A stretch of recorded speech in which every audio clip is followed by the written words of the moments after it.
हम आपको कहते हैं कि सारी समस्या का हल एक लोटा जल है। हम आपसे कहते हैं कि शिवजी पे एक बेलपत्र चढ़ाया करो। हम आपसे कहते हैं एक दाना चावल का बन सके तो बाबा को चढ़ाया करो। हम आपसे कहते हैं कि शंकर के मंदिर में जाकर झाड़ू पोछा साफ कर देना, तांबे के बर्तन हो उनको अच्छे से साफ कर कर रख देना, कोई भगवान की प्लेट है उसको धोकर रख देना, ये अपन करो। पर इसके साथ में अपना जो कर्म है, हम कोई छोटी सी दुकान खोल कर बैठे हैं, हम कोई व्यापार खोल कर बैठे हैं, हम कोई कार्य कर कर बैठे हैं, हम कोई जॉब कर रहे हैं, नौकरी कर रहे हैं, सर्विस कर रहे हैं, या हम कहीं नौकरी में लगे हुए हैं, वो अपना कर्म हमको करना है।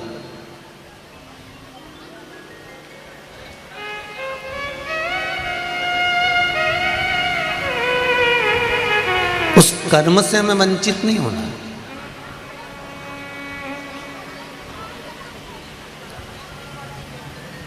शिव महापुराण की कथा कहती है, जब तारकासुर नाम के असुर का संहार करने का समय आया तब माता पार्वती जी ने कार्तिकेय को समझाया।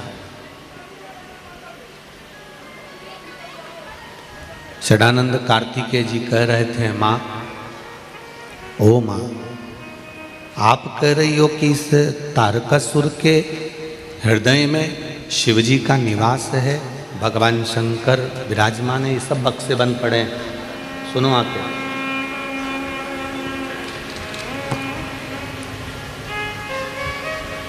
तारकासुर के हृदय में शिवजी का निवास है, भगवान शंकर का निवास है, तो माँ अगर तारकासुर के हृदय में अगर शिव बैठे हुए हैं, तारकासुर के हृदय में अगर भगवान शंकर बैठे हुए हैं, तो माँ फिर तो मुझे तारकासुर को मारना ही नहीं चाहिए, तारकासुर का मुझे संहार ही नहीं करना चाहिए। और पार्वती मैया ने कार्तिकेय को, षडानंद कार्तिकेय जी से कहा, ऐसा नहीं है कि तुम तारकासुर को नहीं मारो, तारकासुर को तुम्हें मारना चाहिए। तुम अपना कर्म करो, तारकासुर अपना कर्म कर रहा है, तारकासुर अपने कर्म में डूबा हुआ है, तुम अपना कर्म करो। जब इतना कान लगा के सुनना पड़े तो क्या मतलब का बक्सा। तारकासुर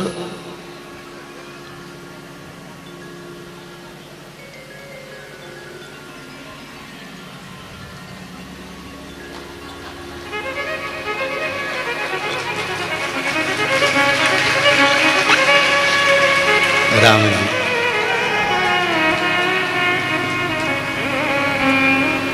अब तारकासुर अपना कर्म करे, तुम अपना कर्म करो। कहा, माँ, अगर शिव भीतर समाया हुआ है, मेरे बाबा भोलेनाथ उसके भीतर समाहित हैं, तो फिर मैं कैसे मारूं उसको।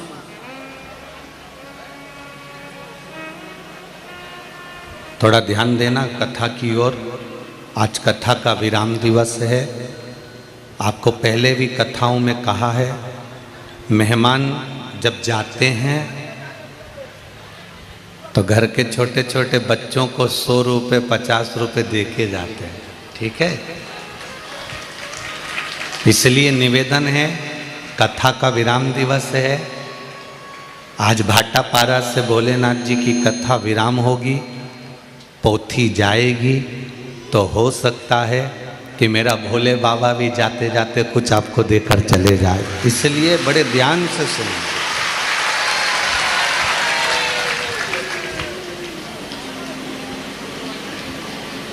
मेहमान जाते जाते कुछ देकर जाते हैं, तो मेरा शंकर भी आखिरी के दिन कुछ ना कुछ देकर जरूर जाता है।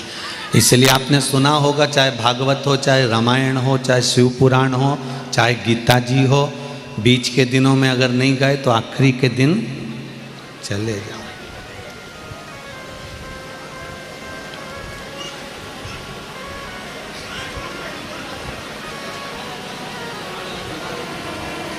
डोकरा डोकरी मरते हैं ना, तो जितनी भी रिश्तेदार हैं ना, वो आखिरी में आ ही जाते हैं। उनको मालूम है, हम भी देखें क्या क्या छोड़कर गए। उनको ये मतलब नहीं है कि कौन मर गया है, कौन चले गया, उनको तो ये मतलब है कि वो क्या छोड़ा। अब पार्वती मैया कह रही है कि आप अपना कर्म करो, उस कर्म से पीछे मत हटो।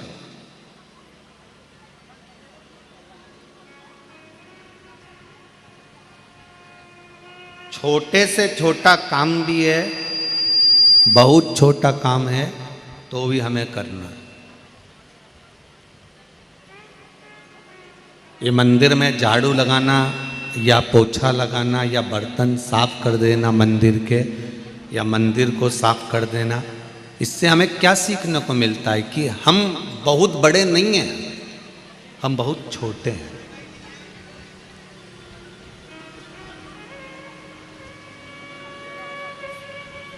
जितने छोटे बनकर जिंदगी को निकालोगे उतने सुखी रहोगे।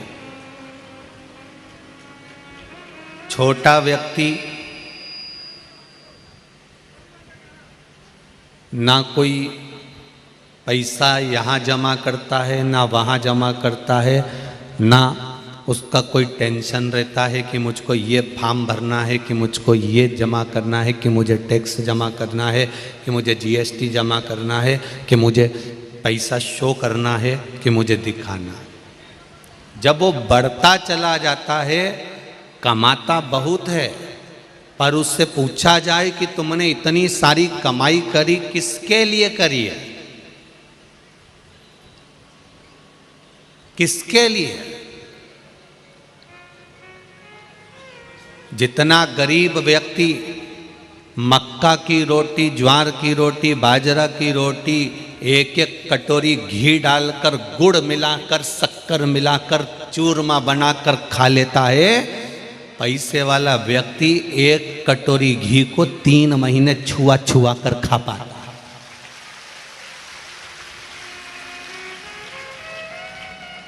गरीब व्यक्ति एक गिलास चाय भरकर, उसका सवेरे गुड मॉर्निंग ही ऐसा होता है, एक गिलास चाय और बेहतरीन 2 पराठे, वो भी घी में और मक्खन में तरबतर। हरियाणा पंजाब के हों तो मक्खन ही मक्खन में तरबतर। गरीब व्यक्ति एक गिलास चाय भरकर, उसमें भी शक्कर जोरदार, कम शक्कर मक्कर नहीं होना चाहिए हो, और जोरदार बना के, और अदरक और इलायची और लौंग सब कूट कुटा के डाल के गिलास भर के चाय सवेरे की पिए, दोपहर की पिए, 4 बजे फिर पिए, मेहमान आ जाए तो और निपटा दे, और रात को भी सोते सोते और कोई का कह दे कि बच्ची है पियोगे क्या, हाँ पी ले, और कहीं का पैसे वाले से कह दो हम तो लेमन टी पिए, हम तो लेमन, क्यों? शुगर। अब उससे पूछो तू कमा किसके लिए रहा? ये शुगर हुई कैसे? केवल कमाने के चक्कर में। ये बीपी हुआ कैसे? केवल कमाने के चक्कर में। कमाने में दिन भर रात भर रात की नींद चली गई, दिन का चैन चले गया। कमाना कमाना कमाना कमाना जोड़ने में ना रोटी भा रही है, ना नींद आ रही है, ना प्रेम से खा सक रहा है, ना समय पर। समय है भोजन करने का 10 बजे 11 बजे, तो भोजन कर रहा 2 बजे। इतनी देर जो भूखा रहा है, गैप बना है, इससे शुगर गड़बड़ हो गई, इससे बीपी गड़बड़ हो गया, क्योंकि कमाने में इतना तत्पर हो गया कि तू अपने आप को भूल गया।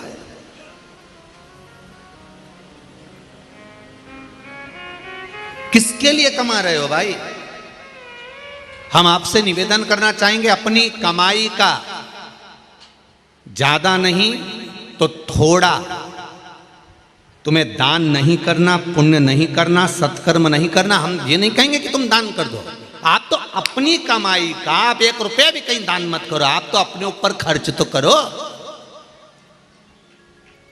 अच्छे से खाओ, अच्छी जिंदगी जियो, फुल एंजॉयमेंट के साथ। पर जब भी मिलेगा मुसद्दी लाल जैसा मिलेगा।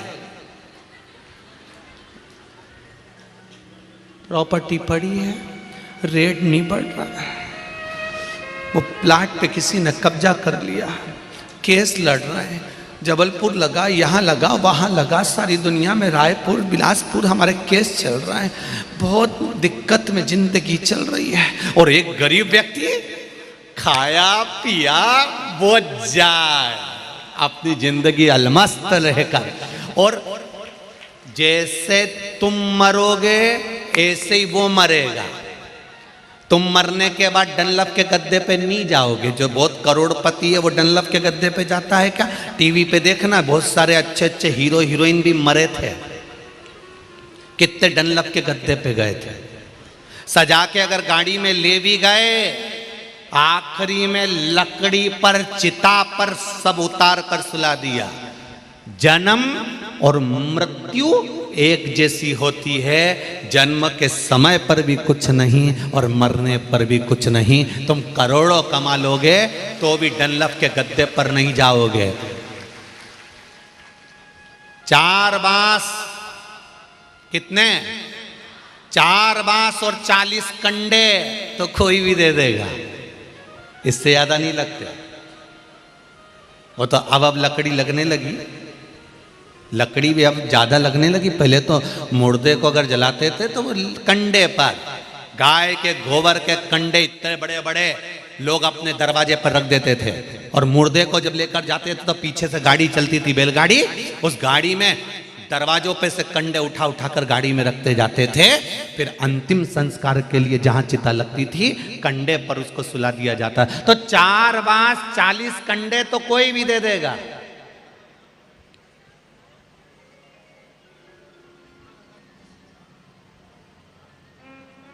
अभी कोरोना में मरे उनको कौन देने आया था? कौन सा रिश्तेदार गया था? कौन सा बेटा बेटी गए? कौन से कुटुंब वाले गए? कौन से रिश्तेदार गए? किसी को फोन लगा देते तो वो कह देता भैया मैं तो नहीं जाऊं। कौन गया देने? तो धन को मूल मत समझो। सुख की जिंदगी क्या है तुम्हारी? आनंद का जीवन क्या है तुम्हारा? आज इतने लोग कथा में आए हो, लाखों लोग आप लोग शिव महापुराण की कथा को सुन रहे हो, टीवी पर सुन रहे हो, मोबाइल पर सुन रहे हो, और इस पंडाल में बैठकर कथा का तत्व ग्रहण कर रहे हो। मेरा इतना सा निवेदन है, आप सबको देखकर मुझे बड़ी खुशी होती है कि आप अपनी जिंदगी का सही एंजॉय कर रहे हो। आप अपनी जिंदगी का सही एंजॉय कर रहे हो। समय निकाला, भगवान के पास पहुंच गए। कथा छूटेगी, 7 दिन बाद अपने काम में वापस लग जाओगे। फिर कभी मौका मिल गया कथा सुन लेंगे, फ्री टाइम मिल गया मोबाइल पे सुन लेंगे, नहीं तो चैनल पर सुन लेंगे। दिन में समय नहीं मिला रात में सुन लेंगे। आप अपने जीवन का फुल एंजॉयमेंट कर रहे हो, आप अपने जीवन को सही जी रहे हो। मन करता है शंकर जी के मंदिर चले जाते हो, मन करता है लोटा उठा के शिव जी के मंदिर पहुंच जाते हो, मन करता है पशुपति व्रत कर लेते हो, मन करता है सोमवार के व्रत कर लेते हो, मन करता है संकट सोमवार के व्रत कर लेते हो। तुम्हारे दिल से तुम कर पा रहे हो, तुम्हारी चित्त वृत्ति से तुम कर पा रहे हो, तुम्हारे हृदय से तुम कर पा रहे हो।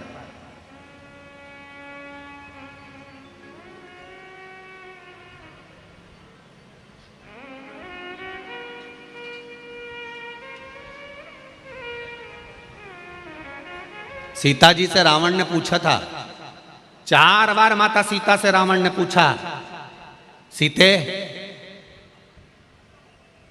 हे सीते,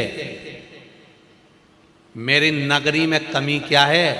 सोने का राजमहल है, सोने के पर्णकोटे हैं, खाने के लिए तेरे लिए तू बोल किस चीज की कमी है, मैं सब लाके रख देता हूं तेरे आगे। बोल सीते क्या चाहिए तुझको?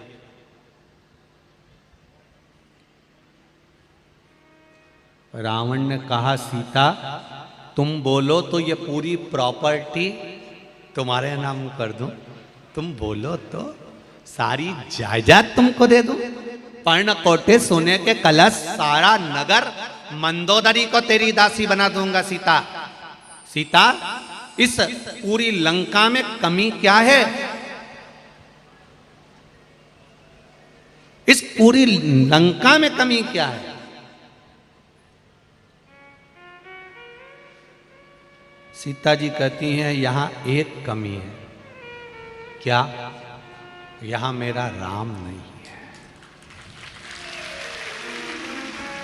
इस पूरी लंका में एक कमी है, यहां मेरा राम नहीं है। शिव महापुराण की कथा कहती है इस पूरी लंका में ये शरीर लंका से कम नहीं है। जैसे लंका जली थी ऐसे ये भी जलेगा। सीता जी कह रही हैं इस पूरी लंका में एक कमी है कि राम नहीं है।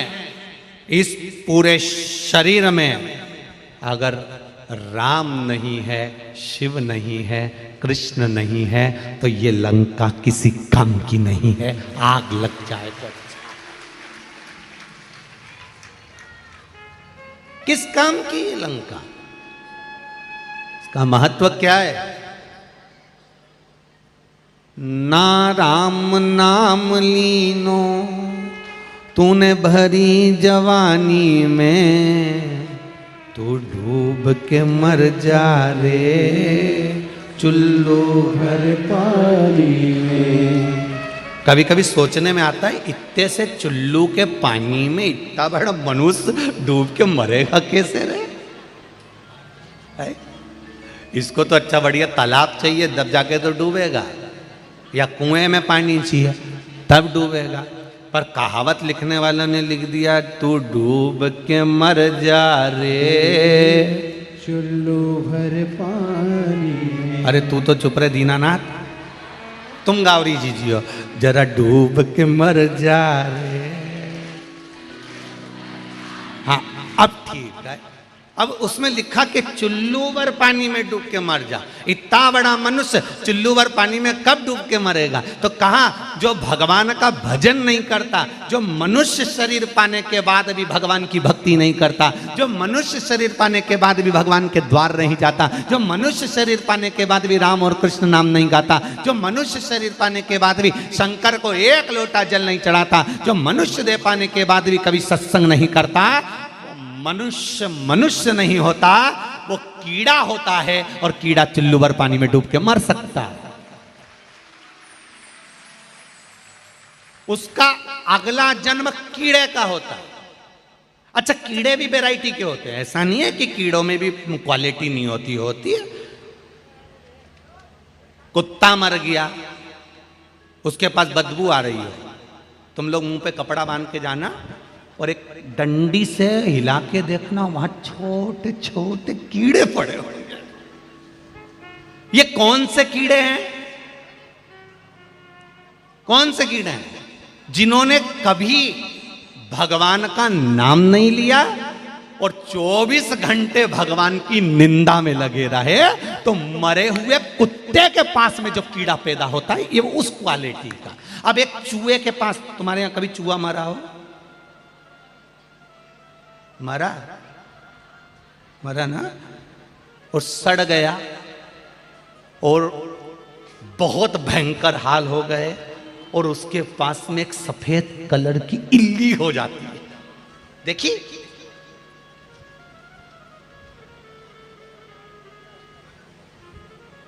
हमारा पुराना घर था, उस घर में टीन का मकान था, 3 कमरे। कभी आप सीहोर आना, हम दिखाएंगे आप, कभी भी है उसे।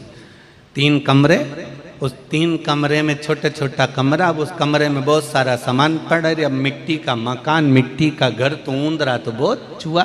अब कहीं मरीज जाए, मर गया तो बदबू भी घनी आए, और उसी समय मेहमान आ जाए तो बड़े दिक्कत दुख होता है। एक तो मेहमान नहीं आते थे उस समय पर, और आ गए तो बड़ी से सोच में पड़ जाए। तो हमारी अम्मा हमसे कहती चूहा ढूंढो ढूंढो।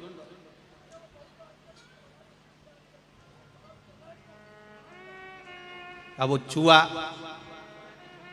वो के पास में छोटी छोटी सी इल्लियां जब पड़ जाए तो हम हमारी अम्मा से पूछते, अम्मा गजब का बदबू मार रहा और इल्ली इतनी छोटी छोटी उसके पास कहां से आ गई, कहां से पहुंच गई? अम्मा बोली, बेटा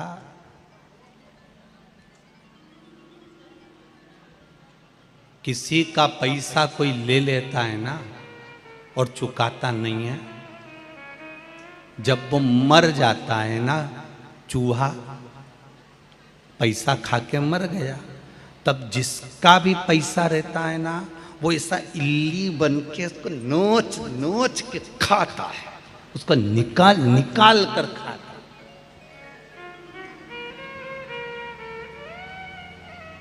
बड़ा समझना, भगवान से कहना भगवान कृपा करना, कोई हमारा खा गया चल जाएगा, पर भगवान ऐसी बुद्धि मत देना कि हम किसी का खाएं। हमको धन देना ऐसा देना कोई खा गया चल जाएगा, पर ऐसी बुद्धि मत देना कि मुझे इसका खाकर मरना है, मुझे इसका खाकर जाना है। 1 रुपया भी किसी का नहीं खाऊं, जब यहां से जाऊं अलमस्त होकर जाऊं। एक कथा थी है ना, एक चोर चोरी करने सेठ जी के यहाँ गया, सेठ जी के यहाँ गया तो सेठ जी ने देखा कि सेठ जी के यहाँ बहुत धन था, चोर ने सोचा इसके यहाँ का पूरा माल चुरा लेना, चाहे कुछ भी हो जाए। पर सेठ जी बड़ा ईमानदार था, सेठ जी हमेशा जिसको भी उधार देता था ना तो कह देता था ये जन्म में दोगे कि अगले जन्म में दोगे। अब जो चतुर होता था वो कहता था हम इसी जन्म में देंगे, जिसकी खाने की नियत होती थी वो कह देता था हम अरे बोलो तो अगले जन्म में देंगे। अब चोर ने सोचा पैसा तो लेना है, तो सेठ जी के पास गया, सेठ जी सेठ जी, सेठ जी ने बोला बोलो मेरी बेटी का ब्याह है सेठ जी, ले लो पैसा, कितना चाहिए? 20,000 रुपये, ले जाओ, ये जन्म में दोगे कि अगले जन्म में दोगे? उसने कह दिया अगले जन्म में देंगे। सेठ जी ने कहा लीजिए 20,000 दे दिए। इसने तिजोरी देख ली, इसने देखा तिजोरी में बहुत माल है, रात को आऊंगा सब चुरा कर ले जाऊंगा। आया जहां पर भैंस बनती थी उस भैंस के तबेले में जाकर छुप गए। सेठ जी को जाने का इंतजार करने लगा, ये जाएं और मैं धन चुराऊं, सेठ जी जाएं और मैं धन चुराऊं। रात बहुत हो गई, सेठ जी जाने लगे, इतनी देर में भैंस आपस में बात करने लगी। एक भैंस ने दूसरी भैंस से कहा, री जी तो कितने साल से दूध दे रही है यहाँ पे? उसने कहा 3 साल से। एक भैंस ने दूसरी से पूछा, तू कितने साल से दूध दे रही है? मुझे 9 साल हो गए दूध देते देते। एक ने पूछा, तू कितने साल से दे रही है? मेरे को दूध देते 12 साल हो गए। अच्छा,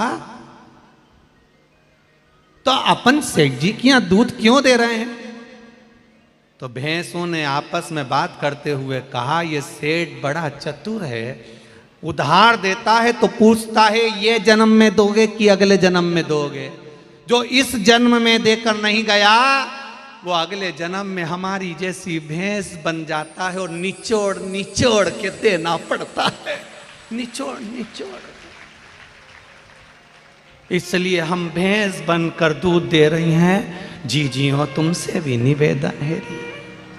और जितने भाई कथा सुन रहे हैं, भगवान से कहना हमको इतना झोली भर कर देना कि लोग हमारा खा भी लें तो हमें चिंता नहीं रहे, पर हम किसी का नहीं खाए, नहीं तो अगला जन्म भैंस का लेके निचोड़ निचोड़ के देना पड़े। कई मतलब नीचे दिल दुखाकर किसी का 1 रुपया भी मत रखो, 1 रुपया।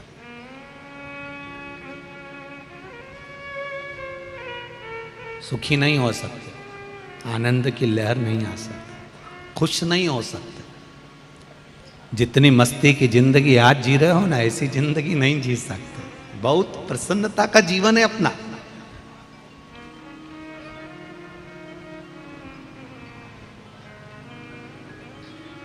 जो ज्यादा भाव खाता है वो बाद में बड़ा और पाव खाता है। इसलिए ना भाव खाओ,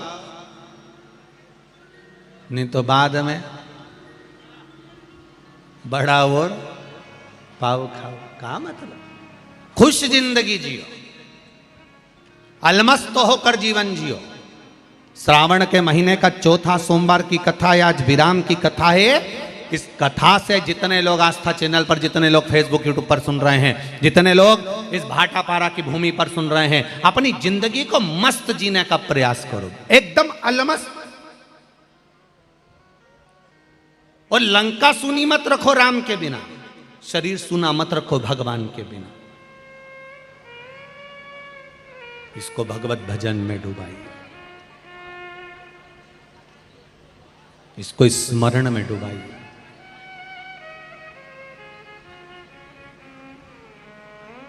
एक पत्र आया है, उस पत्र में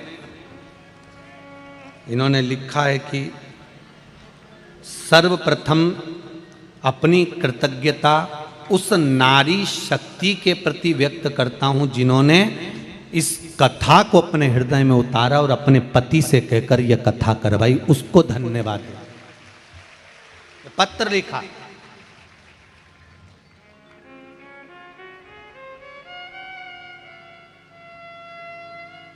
एलईडी बंद पड़ी है, एलईडी चालू करिए। कृतज्ञता, हमने कल भी कहा था, परसों भी कहा था कि बहुत बहुत साधु बात है शर्मा परिवार की बहुओं को, जिनके मन में इतना सुंदर भाव आया और उन्होंने इस कथा को अपने जीवन में आनंद के लिए करवाया। आप भी भोलेनाथ जी से कहकर जाना, श्रावण का सोमवार है आज चौथा, भगवान से प्रार्थना कर कर जाना, बाबा खुशियों से ऐसी झोली भर देना, ऐसी संपदा देना, ऐसा धन देना कि जिंदगी में एक बार हम भी शिव महापुराण की कथा जरूर करवाएं, ऐसी कृपा कर देना। भगवान से कहकर जाना।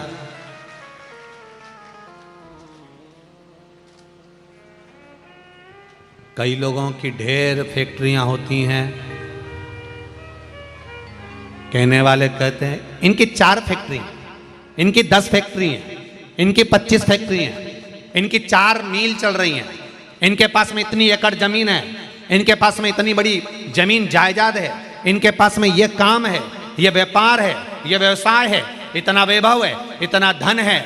हम उनसे कहना चाहेंगे धन और वैभव तब सुंदर लगता है जब उस धन वैभव के साथ में भगवान का भजन होता रहे, कीर्तन होता रहे तो अच्छा लगता। इतना वैभव तो एक वैश्या भी जोड़ लेती है, उसके पास में कौन सा कमी रहती है धन की? उसके पास में किस चीज की कमी है? वो चुटकी बजाए तो उसके जितने भी चाहने वाले हैं दौड़ कर आकर बोल दे कि इसको मार दो तो उसको मार दे, वो चुटकी बजाए, अटैचियां भर भर कर लोग धन लेकर जाए। वेश्या के पास में किस चीज की कमी है? वो अपनी सुंदरता का जलवा फैलाए तो धन एकत्रित हो जाए। तो तुम्हारी फैक्ट्री, तुम्हारी जायदाद, तुम्हारी संपदा, तुम्हारी दौलत, तुम्हारी जमीन जायदाद, तुम्हारी फैक्ट्रियां शोभावान जब तक नहीं है, जब तक कि उसमें भजन नहीं है। उसकी शोभा तब होगी जब आप अपनी जिंदगी का कुछ समय परमात्मा को देना प्रारंभ करोगे, एक लोटा जल चढ़ाना प्रारंभ करोगे, भगवत भजन चालू करोगे। एलईडी चालू करिए, पीछे की एलईडी चालू नहीं है, हो रही है। शंकर कृपा कर, शिव तत्व की ओर चलिए, थोड़ा भजन की ओर चलिए, थोड़ा कीर्तन की ओर चलिए, थोड़ा मंत्र जाप की ओर चलिए। कुछ नहीं बनता तो अपने हृदय से या तो पंचाक्षर नमः शिवाय, षडाक्षर ओम नमः शिवाय, या फिर श्री शिवाय नमस्तुभ्यम मंत्र का जाप करो। दिल से स्मरण करो, उसको दिल से रिझाओ, दिल से पूछो, उसको देगा। अपने जीवन को खुश होकर जियो। तारकासुर को मारना है उसका कर्म उसने करा है, अपना कर्म अपने को करना है। माँ शंकर भगवान उसके हृदय में बैठे हैं, हम उसको मारेंगे तो श्रेष्ठ होगा।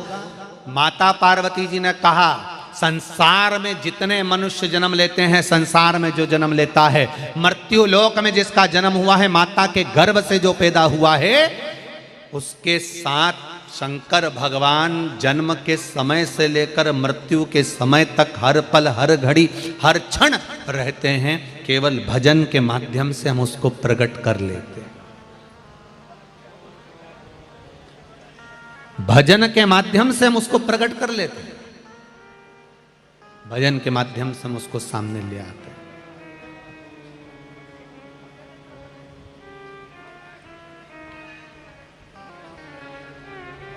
देखो, चाय की पत्ती का डब्बा है तुम्हारे घर में, शक्कर का, शक्कर के डब्बे में कितनी बड़ी चम्मच डाल देते हैं लोग। वहां आपके घर के डब्बे में डाली है छोटी सी चम्मच। अब वो चम्मच अंदर घुस गई, चाय की पत्ती के डब्बे में अंदर चली गई। अब उस चम्मच को तुम्हें निकालना है तो तुम उसमें हाथ थोड़ी ना डालोगे, उस डब्बे को थोड़ा सा ऐसा ऐसा उछालोगे, चम्मच निकल के बाहर आ जाएगी। बाहर आई, तुमने निकाली पत्ती, डाल दी, चाय डाल दी, शक्कर डाल दी, चम्मच नीचे दब गई है।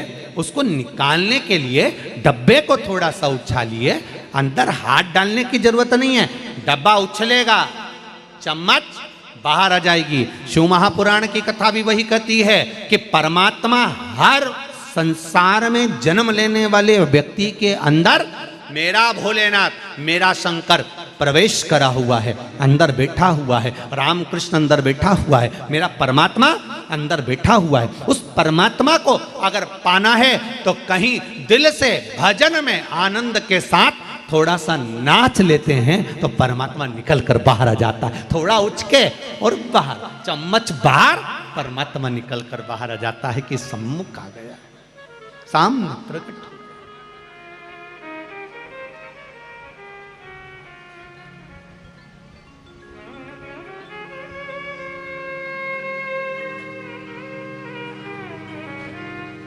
बड़ी मुश्किल से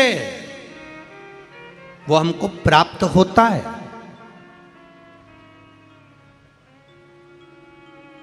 5 रुपए के 4 रिंग,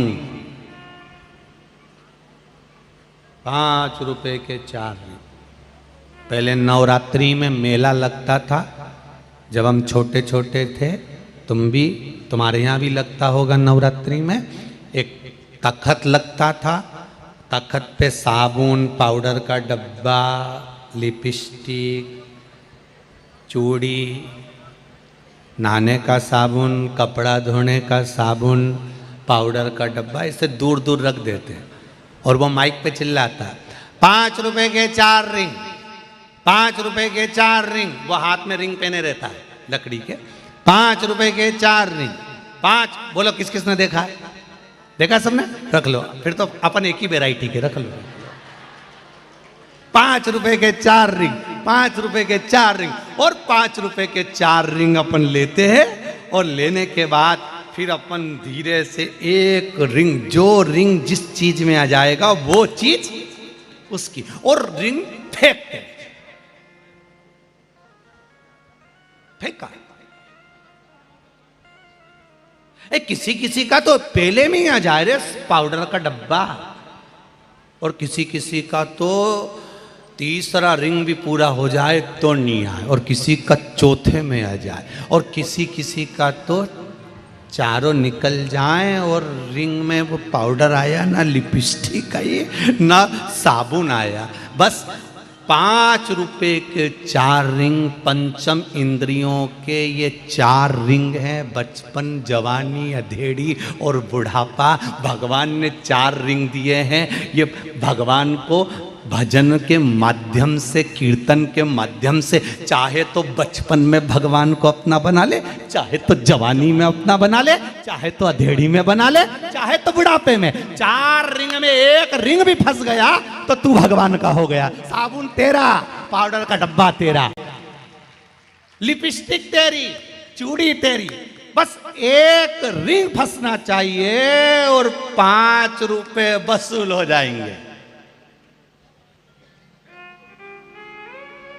बचपन में फंसा लो, रिंग फेंको बचपन में, जैसे प्रहलाद, ध्रुव, कर्मा, नामदेव, रामकृष्ण परमहंस, चैतन्य महाप्रभु, श्रीमद वल्लभाचार्य जी बचपन में रिंग फेंके, भगवान फंस गया।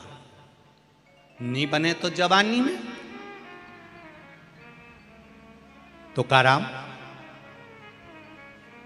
नरसिंह मेहता जवानी में रिंग फेंको, तब भी नहीं आया।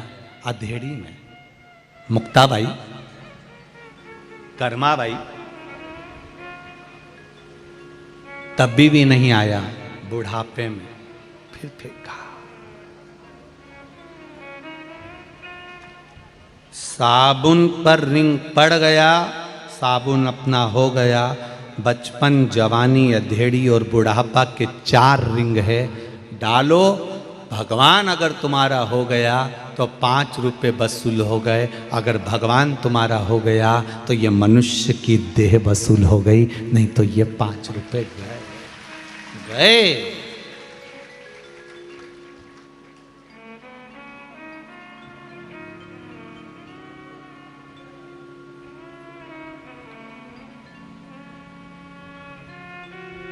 वो तो कहीं कहीं का रिंग वाले से भिड़ लेता है। ए काका, 5 की जगह 6 दे देना, 4 की जगह 1 और दे देना, 5। काका 1 और दे देना। काका से अगर पहचान हो गई तो उसने 1 जन्म फिर दे दिया। अब की बार 1 रिंग है तेरे पास में, कम उम्र है, समय कम है। ये कोरोना महामारी जो आई थी ना, ये 1 रिंग वालों की आई थी। उनने कह दिया था पहले ही, समय कम है, मैं कभी भी उठा सकता हूं, तो रिंग फेंक ले। कोरोना महामारी में उम्र नहीं देखी। कई कई तो 80-80, 90 साल के, जिनको बीपी, शुगर सब है, ब्लड प्रेशर सब है, वो नहीं मरे। और जिनको कुछ नहीं था, अच्छे चकाचक बढ़िया, ना शुगर ना बीपी ना कभी फेफड़े कमजोर, खूब कमा रिया था, खूब अलमस्त जिंदगी जी रहा था।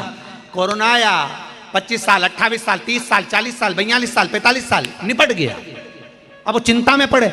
हमारे पति की पत्रिका दिखाई थी गुरुजी हमने, तो महाराज जी तो बोले थे बहुत लंबी उम्र है। गुरुजी लगता ही नहीं था ये तो चले जाएंगे, तो हम कैसे समझाएं।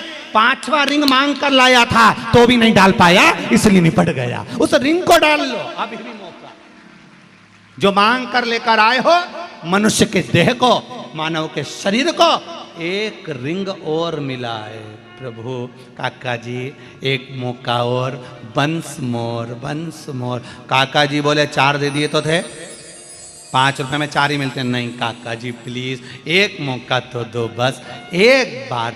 अपन भी उस परमात्मा के आगे जाके गिड़गिड़ाए। 84 लाख योनियां दे दी तूने, झिंगुर बना दिया, जुआ बना दिया, जो बना वो बना, मछली बना दिया, कबर बिज्जू बना दिया, सब कुछ बनाया। भगवान 1 मौका दे दे, बस 1 रिंग और दे दे, एक बार मनुष्य की देह दे दे। अब की बार तो लोटा भर के जल चढ़ाऊंगा, चाहे कुछ भी हो जाए, मैं रिंग फेंकूंगा और तू मेरा हो जाएगा। भगवान बोले नी दुआ, चाहे कुछ भी हो जाए। तब ऊपर गिड़गिड़ाया। तब भगवान ने, पार्वती जी बोली दे दो ना, पार्वती जी ने कहा दे दो। शंकर भगवान ने कहा 1 मौका दे देता हूं, परंतु इतनी लंबी आयु नहीं दे सकता। इतने में पार्वती जी बोली अगर इसने रिंग फेंक कर आपको अपना बना लिया तो भगवान बोले मार्कंडे की उम्र भी 14 साल की, 10 साल की थी, 5-7 साल की थी। मार्कंडे ने रिंग फेंका, मरा नहीं। जब मार्कंडे ने रिंग फेंक कर मुझे बना लिया तो वो नहीं मरा। अगर ये मौका है, इसने भगवान का भजन कर लिया, नहीं मरने दूंगा चाहे कोरोना आ जाए। और देखो इतने बैठे हो, कोरोना तुम्हारे मोहल्ले तक आ गया, कॉलोनी तक आ गया, पास में आ गया, मोहल्ले तक पहुंच गया, परिवार में आ गया, रिश्तेदारों में आ गया, थोड़ा तो तुम पर भी आ गया, तो भी तुम्हारा बाल बांका हुआ क्योंकि रिंग फेंका था और उसमें तुमने परमात्मा को अपना लिया था। श्री शिवाय नमस्ते। शिव को अपना बना।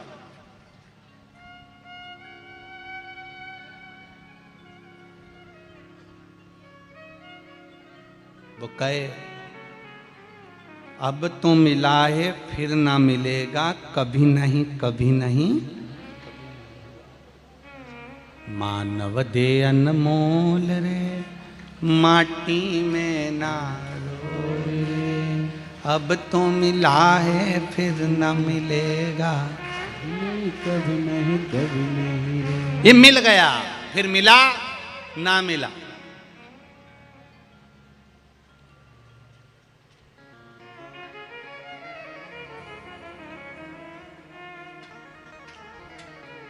बड़ी मुश्किल से मिलता है। भाटापारा वालों के भाग्य में था, रिंग फेंका, मिल गई शिव महापुराण की कथा। अब यही 15 अगस्त से परली बैजनाथ में चालू हो जाएगी, 21 तारीख तक वहां चलेगी। 1 बजे से 4 बजे तक आए।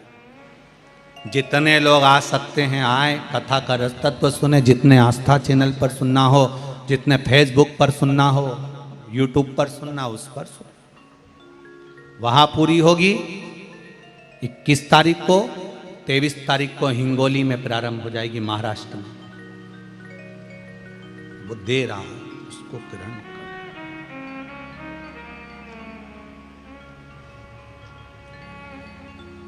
कल एक व्यक्ति ने प्रश्न किया था, गुरुजी आपकी कथा टीवी पर रोज आती है, 8-8 दिन 15-15 दिन छोड़कर, 4-4 6-6 दिन छोड़कर आ जाती है, उसका कारण क्या है? हमने कहा हमको सीहोर जाना है, एक ट्रेन छूट गई, दूसरी ट्रेन का इंतजार कर रहे हैं। दूसरी ट्रेन छूट जाए तो तीसरी का इंतजार करना, तीसरी छूट जाए तो चौथी का इंतजार करना, चौथी छूट जाए तो 5वीं का इंतजार करना। किसी ट्रेन में बैठकर सीहोर पहुंच जाएंगे। उसी तरह एक कथा में मन नहीं लग पाया, ट्रेन छूट गई, दूसरी कथा आ रही है उसमें बैठ जाओ, दूसरी में नहीं बैठ पाए तीसरी में बैठ जाओ, तीसरी में नहीं बैठ पाए चौथी में बैठ जाओ। बैठोगे, चित्त लगाओगे, दिल परमात्मा से लगाओगे तो मंजिल तक पहुंच जाओगे, ये निश्चित है। उसके पास पहुंचने का साधन एक ही है, सत्संग, भजन, कीर्तन, स्मरण, मंत्र जाप।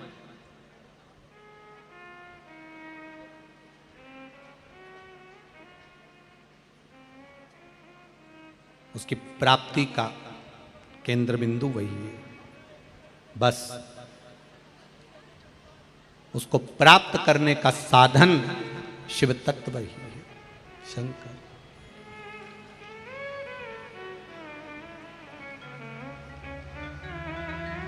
हे शंभु, हे शंकर, हे दयालु, हे उदार। महाराज कैसे भी रखो, अपने चरणों में मुझे रख लो। मान लो बात मेरी, मान लो बात मेरी, मुझे अपना बना लो मुझे अपना, मुझे अपना बना लो भोलेनाथ। मान लो बात मेरी। सभी लोग, आज सावन का चतुर्थ सोमवार है, बड़े प्रेम से, आनंद से अपने दिल की बात इस शिव महापुराण के सम्मुख में बाबा से दिल से निवेदन करेंगे। जो आस्था चैनल पर सुन रहे हैं, जो फेसबुक यूट्यूब पर सुन रहे हैं, और जो पंडाल में बैठकर, जहां पर भी आपको जगह मिली है वहां बैठकर सुन रहे हैं, आप बाबा से दिल की बात कहिए। श्री शिवाय नमस्तुभ्यं, श्री शिवाय नमस्तुभ्यं, श्री शिवाय नमस्तुभ्यं, श्री शिवाय नमस्तुभ्यं, श्री शिवाय नमस्तुभ्यं। भोला सब दुख काटो मारा, ओ काटो मारा।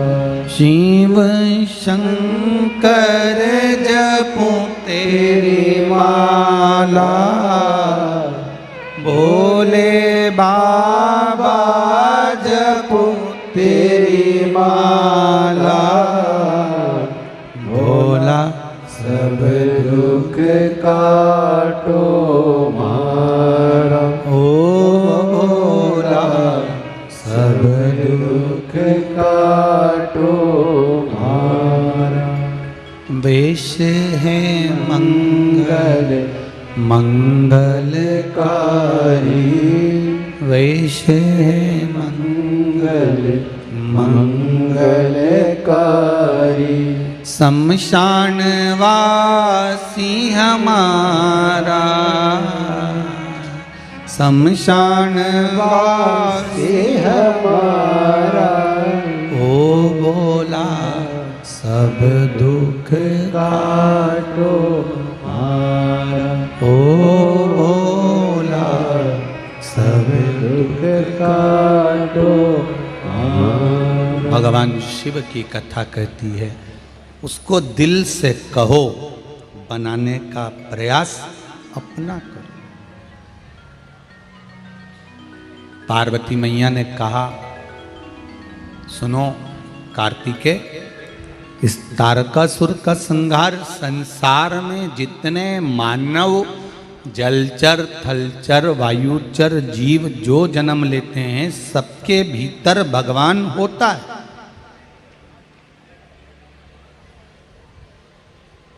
सबके भीतर परमात्मा, बस उसको अपना बनाना है। बचपन में, जवानी में, अधेड़ी में, बुढ़ापे में, जिस अवस्था में आप अपना बना सकते हो, उस अवस्था में बना। बचपन खेल में खोया, जवानी नींद भर सोया, बुढ़ापा देख कर रोया, सिराने मौत हंसती है। अवस्था कोई सी भी हो, बचपन हो, जवानी हो, अधेड़ी हो, बुढ़ापा हो, जिस अवस्था में हो उस अवस्था में परमात्मा को अपना बनाने का प्रयास करो। उस अवस्था में अपना बनो। कोई जरूरी नहीं है कि भगवान को पाने के लिए तुम्हें वस्त्र कोई अच्छे पहनना पड़ेंगे या कोई कलर में पहनना पड़ेंगे। भगवान को पाने के लिए कपड़ा बदलने की जरूरत नहीं पड़ती। देव अधिदेव महादेव को पाने के लिए मात्र कलेजा बदलने की जरूरत होती है, कपड़ा नहीं बदला जाता। जिस दिन दिल बदल गया, मन बदल गया, चित्त बदल गया, परमात्मा मिल जाता। कपड़े से कभी भगवान नहीं मिला। कपड़ा तो वो रावण ने भी बदला था, साधु का वेश बनाकर सीता को हर लिया था। मन बदल पाया था? नहीं। अगर मन बदल गया होता तो कपड़ा बदलने की जरूरत नहीं पड़ती।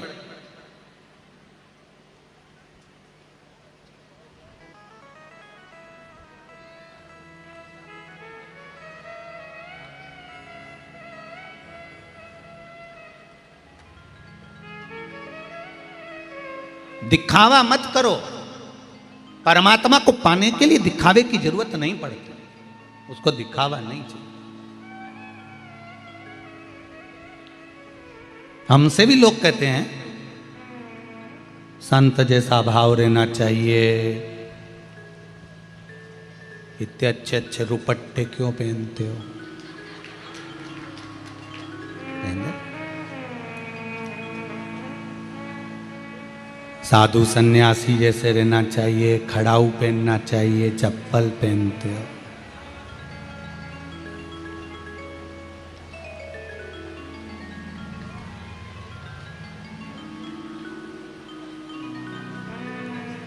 दिखावा नहीं आता, जैसे हैं वैसे ही रहेंगे। और आपसे भी निवेदन है, दिखावा मत करना।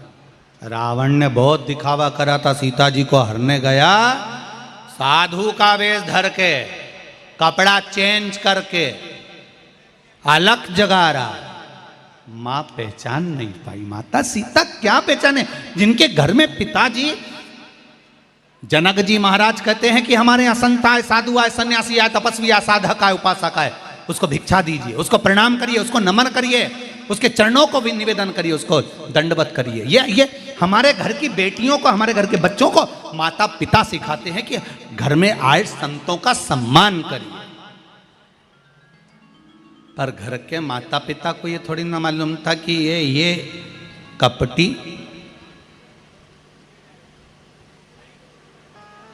ये कामी, अहंकारी, लंका का राजा रावण कपड़े चेंज कर कर साधु का वेश रख कर आ जाएगा। कितना सिखाया है रामचरितमानस ने।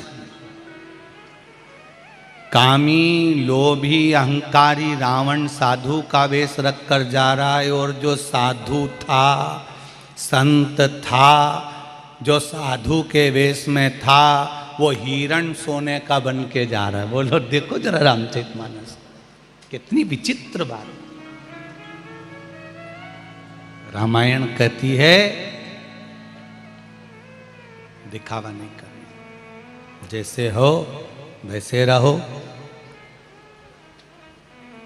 दिल से भगवान को भजो, दिखावे से नहीं।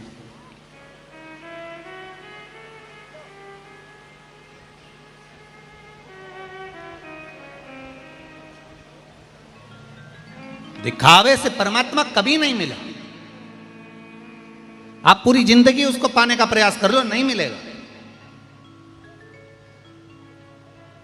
प्रहलाद जी के पास में दिखावा नहीं था, ध्रुव जी के पास दिखावा नहीं था, मीराबाई के पास में दिखावा नहीं था, कर्माबाई के पास में दिखावा नहीं था।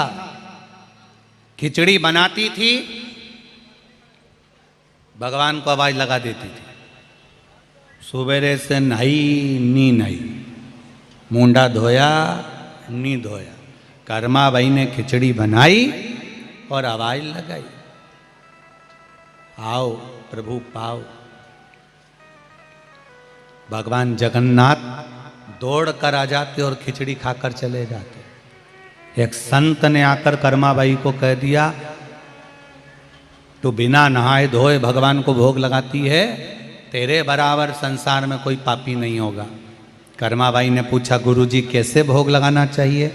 पहले शौचादि कर्म करो, स्नान करो, स्नान कर कर फिर संध्या करो, संध्या पूजन करने के बाद फिर भगवान का भोजन बनाओ, फिर भगवान को भोग लगाओ। कर्माबाई ने आज वही करा, सुबह से लगी है, स्नान आदि करने के बाद, पूजन संध्या करने के बाद भगवान की खिचड़ी बनाई। भगवान जगन्नाथ जी 4 बार कर्माबाई के घर से आके चले गए कि आज खिचड़ी नहीं बनी, आज खिचड़ी नहीं बनी। कर्माबाई तो अपने काम में लगी हुई थी, नहीं बनी। 3 बजे कर्माबाई ने भगवान को खिचड़ी दी। जब 3 बजे दी तो भगवान जगन्नाथ जी ने पूछा, क्यों री कर्मा, रोज तो तेरी खिचड़ी सवेरे से बिल्कुल मुंडा धोए नहीं और बन जाए, आज कैसे इतनी लेट हो गई?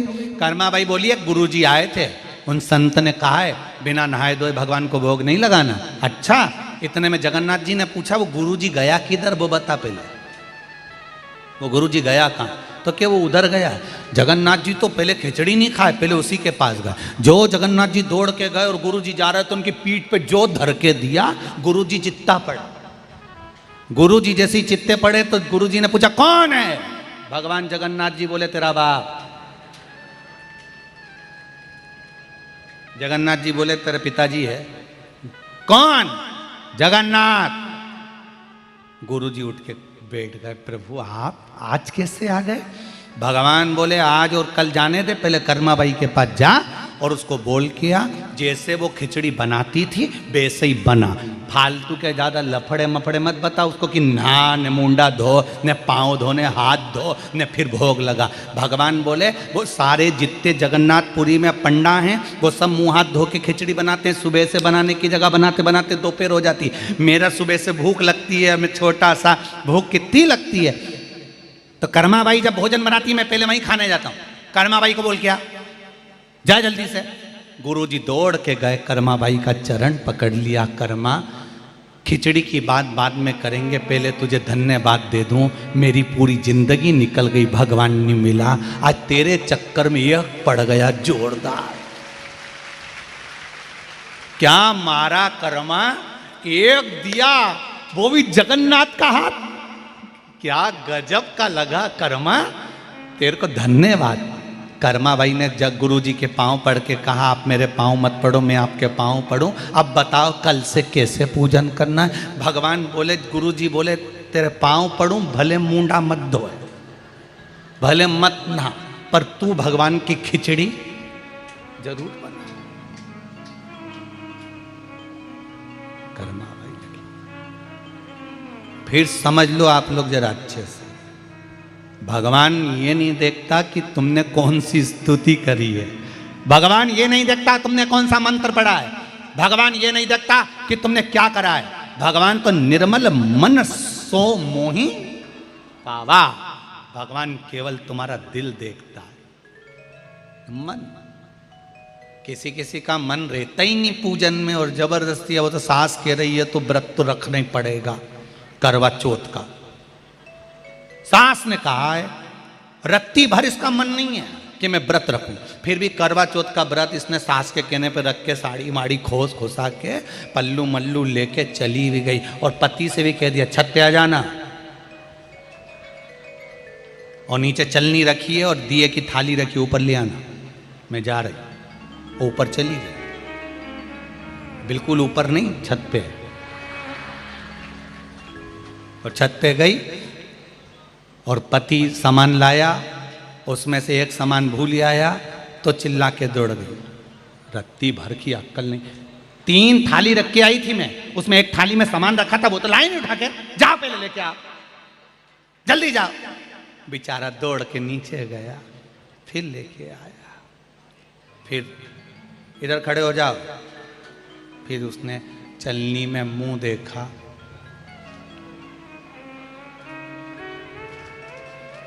फिर इसके पांव पड़े, इसने इसके पांव पड़े, पति ने चंद्र देवता के पांव पड़े। इसको परमानेंट ऐसी क्यों नहीं कर देता, फिक्स जैसी है इसको ऐसी बना देना तू परमानेंट। जब भी बोलती है, हम लेके आए थे जब शादी करने गए थे, सारे रिश्तेदारों ने कहा था फोटो देखो बिल्कुल सीधी है, एकदम सीधी, बिल्कुल नहीं बोलती, इतनी बढ़िया है, इतनी बढ़िया है। गुरुजी को भी फोटो दिखाया था, गुरुजी ने देखते से कहा था अच्छी रहेगी, ग्रह अच्छा है। गुरुजी ने कहा था ग्रह अच्छा है, गुरुजी ने ये थोड़ी ना कहा था कि गला अच्छा है। गुरुजी को ही नहीं मालूम था कि इतना जोरदार गला लेके पैदा हुई है। दादा सोए जा घर में, पांव पसारे बा घर में, यहाँ से चिल्लाती है तो उस घर में आवाज जाती है। सवेरे 6 बजे बहुओं की आवाज आप प्रत्येक घर में सुन सकते हो, 7 बजे उठ जा। बेचारा छोरा सुबह से उठता है, मुंडा मुंडा, नहा लिया, वो बेचारा नहा के आया, कपड़े पहन ले, ऐसी अल्लाह है जैसे बिजली कड़क रही हो। सवेरे से छोरा तैयार होएगा, टिफिन लग जाएगा, उस बीच में सासुओं से निवेदन है तुम बिल्कुल मत बोलना, चादर डाल के पड़ी नीचे, पर बोलना मत। ये अपने छोरा को मारे कूटे पीटे कैसे भी, और बिस्ता अभी तक तुम्हें टिफिन नहीं रखा, ले टिफिन रख, और टिफिन रख के, और इतनी देर में ऑटो आने वाला, गाड़ी आने वाली, जल्दी जूता पहन, जूता पहन, और जूता पिना पुनू के कन्ना पट्टी जो दोच के, और ऑटो में बिठाया। तब अंदर आई, कमरा में जाके 2 मिनट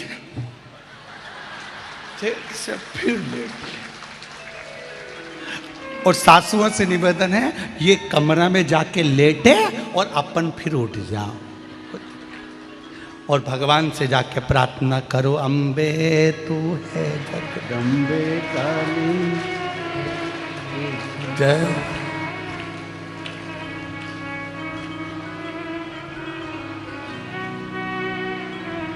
तेरे घर के बच्चों पे भीड़ पड़ गई भारी, मां बड़ी कृपा।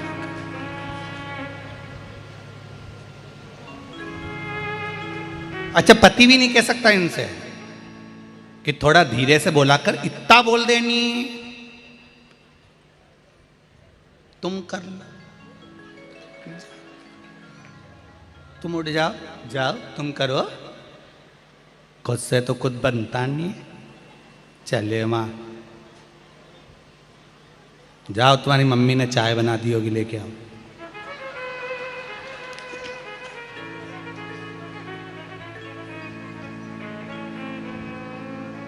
हे भगवान, क्या बोलूं।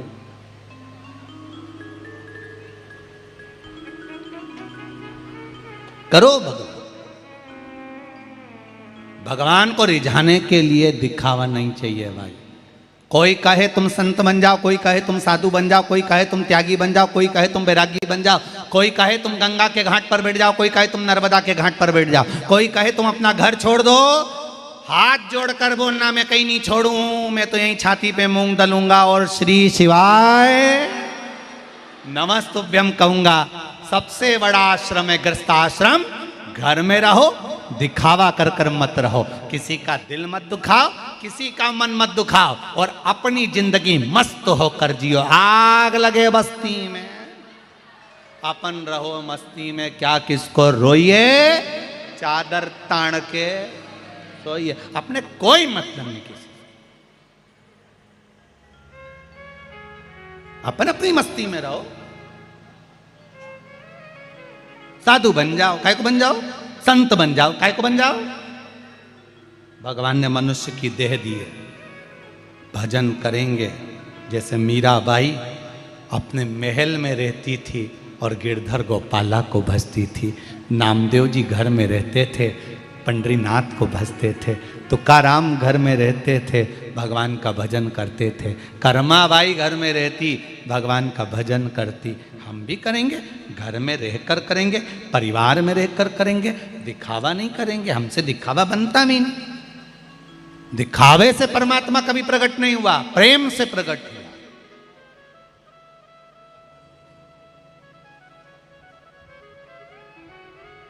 तारकासुर को मार दे कार्तिकेय, वो उसके कर्म का भोग है। परमात्मा सबके भीतर है, उसको प्रकट करना है, उसको प्रकट करना।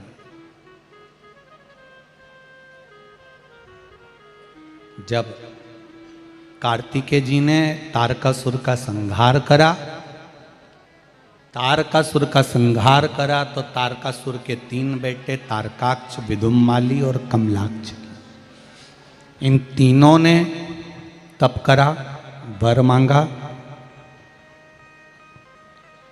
भगवान शंकर पशुपति नाथ बने और इन तीनों का संहार किया। पशुपति व्रत का वर्णन शिव महापुराण के अंतर्गत आता है।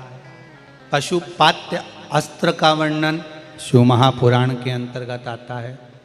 पशुपति व्रत का विधान शिव महापुराण के अंतर्गत आता है।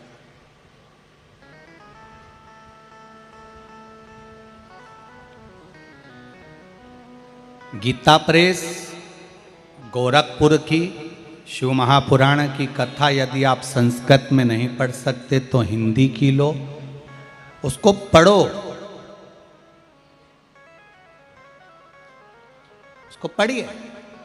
हमसे अगर कोई लोग कहते हैं कि ये आप बोलते हैं कहाँ लिखा है, हम पूरी गीता प्रेस गोरखपुर की शिव महापुराण की कथा एक आसन लगा के उनको बिठा देते हैं, इसको पूरा पढ़ ले, एक एक अक्षर पढ़ना और हम पूछेंगे वहां से जवाब देना, फिर हम बताएंगे कि हमने जो बोला कहाँ से बोला। पढ़ो, भले 4 दिन लग जाए, 5 दिन लग जाए, 10 दिन लग जाए, एक जगह बैठ के एक एक शब्द पढ़ना, आपको मिल जाएगा कि पशुपति व्रत कहाँ लिखा है, श्री शिवाय नमस्तुभ्यम कहाँ लिखा है, शिवरात्रि का पूजन विधान कहाँ लिखा है, शंकर का स्मरण कहाँ लिखा है, काली मिर्च विधान कहाँ लिखा है, काली तिल कब चढ़ाना है, मक्खन का शिवलिंग का विधान कहाँ है, दही का कैसा वर्णन, दूध का वर्णन, दुर्वा का वर्णन, बेलपत्र का वर्णन, शमी पत्र का वर्णन, आंख का पुष्प का वर्णन, मूंग का वर्णन, अरहर का वर्णन, एक एक चीज शिव महापुराण में लिखी, आप पढ़ो, जो प्रश्न करते हैं उनको कहते हैं पहले धीरे से यहां बैठो और पूरा 7 दिन 8 दिन 6 दिन 5 दिन जितना दिन लग रहा पढ़ो, एक एक शब्द पढ़ो। गीता प्रेस गोरखपुर की शिव महापुराण, भले हिंदी के लिए कराओ पर पढ़ो, उसमें एक एक शब्द मिलेगा। कहा भगवान शिव ने पशुपति नाथ बनकर तारकाक्ष, विदुमाली और कमलक्षकी को मारा। शिव जी का नाम पशुपति नाथ पड़ गया। पशुपति व्रत पहले छुपा हुआ था, शिव महापुराण के माध्यम से आप सब ने करना प्रारंभ करा। कई लोग आज भी पशुपति व्रत के विधान को हमारी आवाज में लेकर भी चेंज कर कर बोल रहे हैं। कई लोग उस पशुपति व्रत के विधान को बदल दे रहे हैं अपने माध्यम से, अपनी भाव प्रकट कर कर। पर पशुपति व्रत का जो नियम है वो एक ही नियम है जो शिव महापुराण के अंतर्गत है। सुबह पूजा की थाली लगाई है, 5 व्रतों का विधान है, छठा व्रत का विधान नहीं। कितने व्रत? 5। सुबह पूजन की थाली लगाई है, पूजा की थाली अभिषेक का सामान सब लेकर आप मंदिर में जाइए, शिव मंदिर में जाकर बाबा का जल अभिषेक पूजन करिए जिस हिसाब से आप करते आए हो। पूजन की थाली में सामान उतना रखना जो शाम को भी आपके साथ चला जाए, अलग से नहीं रखना पड़े। अलग से केवल शाम को दिए रखो, जल रख लो थोड़ा सा, और बाकी का जो मिष्ठान आप तैयार करोगे बस वो, बाकी का चंदन अबीर गुलाल ये सब सुबह की थाली का रखिए, थोड़ा फल जो भी रखना। सुबह पूजन करो बाबा का, निवेदन करो, घर आ जाओ, थाली को ढक कर रख दीजिए। शाम को जब जाओ कोई प्रसाद उतना ही बनाओ जितना भगवान के लिए बना रही हो। ये नहीं कि खीर ज़्यादा बना ली तो आधी हम यहाँ ले जाएं और आधी घर के लिए छोड़ दें, नहीं, उतना ही बनाओ जितना भगवान के लिए जाएगा, जिसमें से 3 हिस्से होंगे। एक पात्र में भरकर ले जाओ, दोने ले जाओ, कटोरी ले जाओ, प्लेट ले जाओ, जो तुम्हारी मर्जी पड़े, कागज ले जाओ, जो तुम्हारा मन पड़े वो ले जाओ। 6 दिए लेकर जाओ, बाबा के मंदिर में जाकर पूजन अर्चना करो। शाम को अभिषेक नहीं करना है, केवल छींटा देना है। थोड़ा सा जल जो बचा हुआ है उसमें से थोड़ा थोड़ा छींटा देकर, जल का थोड़ा सा छींटा देकर पूजन आदि कर कर, जैसी पूजन सुबह करी वैसे भाव से पूजन करो। 5 दिए थाली में से नीचे रख दो, 6वां दिया भी नीचे उतार दो थाली में से। 5 दिए लगाना जब प्रसाद के 3 हिस्से पूरे कर दो, प्रसाद के 3 हिस्से रख दो नीचे, फिर दिए लगा दो 5। एक दिया उठाकर जिसको जलाया नहीं है वापिस अपनी थाली में रख लो। 5 दिए प्रज्वलित कर कर बाबा को निवेदन कर दो, बाबा आज मेरा पहला पशुपति व्रत है, इसको स्वीकार करना। दिल से बाबा इस कार्य के लिए मैंने करा है, इसको स्वीकार कर लेना। बहुत सुना बाबा पशुपति व्रत में कर रही हूँ, मैं भी पूर्व में ना जाने कितनी योनियाँ ली होंगी, कौन सा मैंने बेकार कर्म करा होगा जो आज मुझे दुख भोगना पड़ रहा। इस दुख को आप मिटा सकते हो क्योंकि आपका नाम पशुपति नाथ है, आप इसको मिटाइए। विनय करो, बाबा से विनती करो।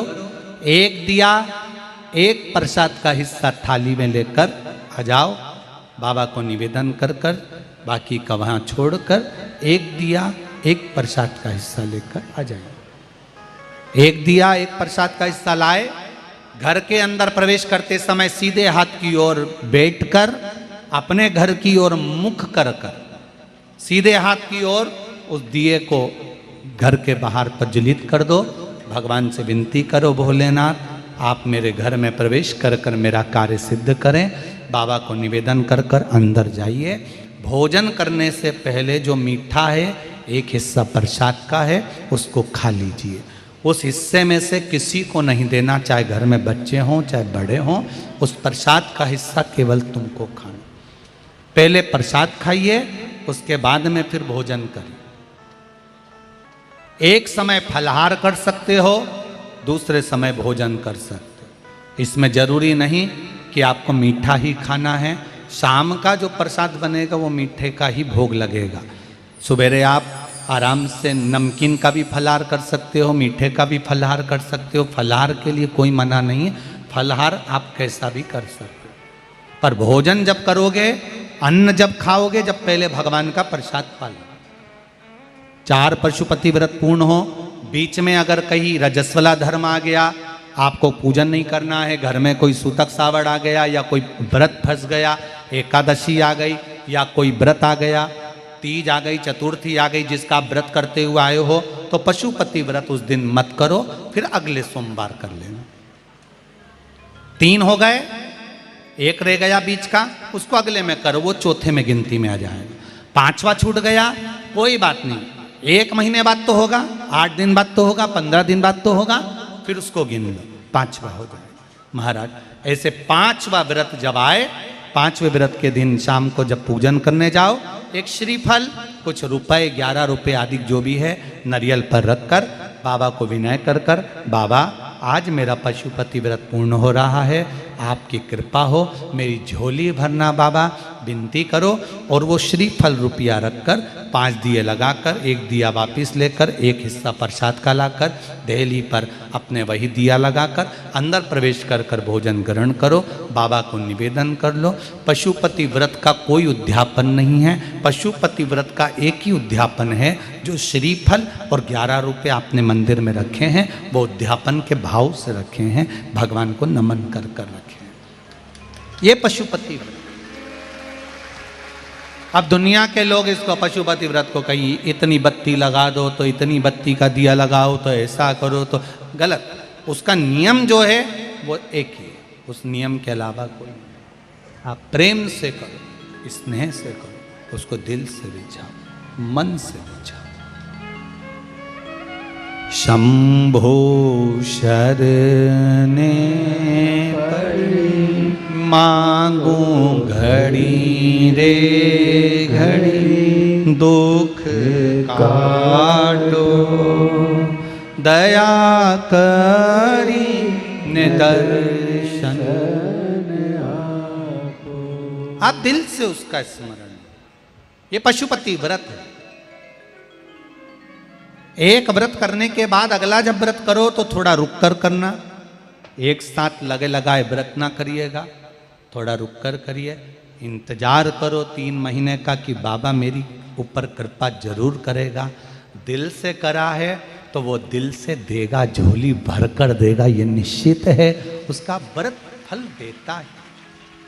करना जरूरी नहीं है कि व्रत माताएं करेंगी, पुरुष कर सकता है, बच्चे कर सकते हैं, बूढ़े कर सकते हैं, बड़े कर सकते हैं, बेटा बेटी कर सकते हैं, नवयुवक बच्चे कर सकते हैं, पर दिल से करो उस पशुपति व्रत। कोई आपका दूसरा व्रत फंस गया है तो पशुपति व्रत को छोड़ दो। उस दिन आपका जो व्रत है, एकादशी हो, चतुर्थी हो, तीज हो, छठ हो, उसको कर लो। नवरात्रे फंस गए, नवरात्रे कर लो, उसके बाद कर लेना पशुपति। जितने व्रत रह जाए उस व्रत को बाद में। महाराज शिव कृपा, व्रत एक ही मंदिर में करना।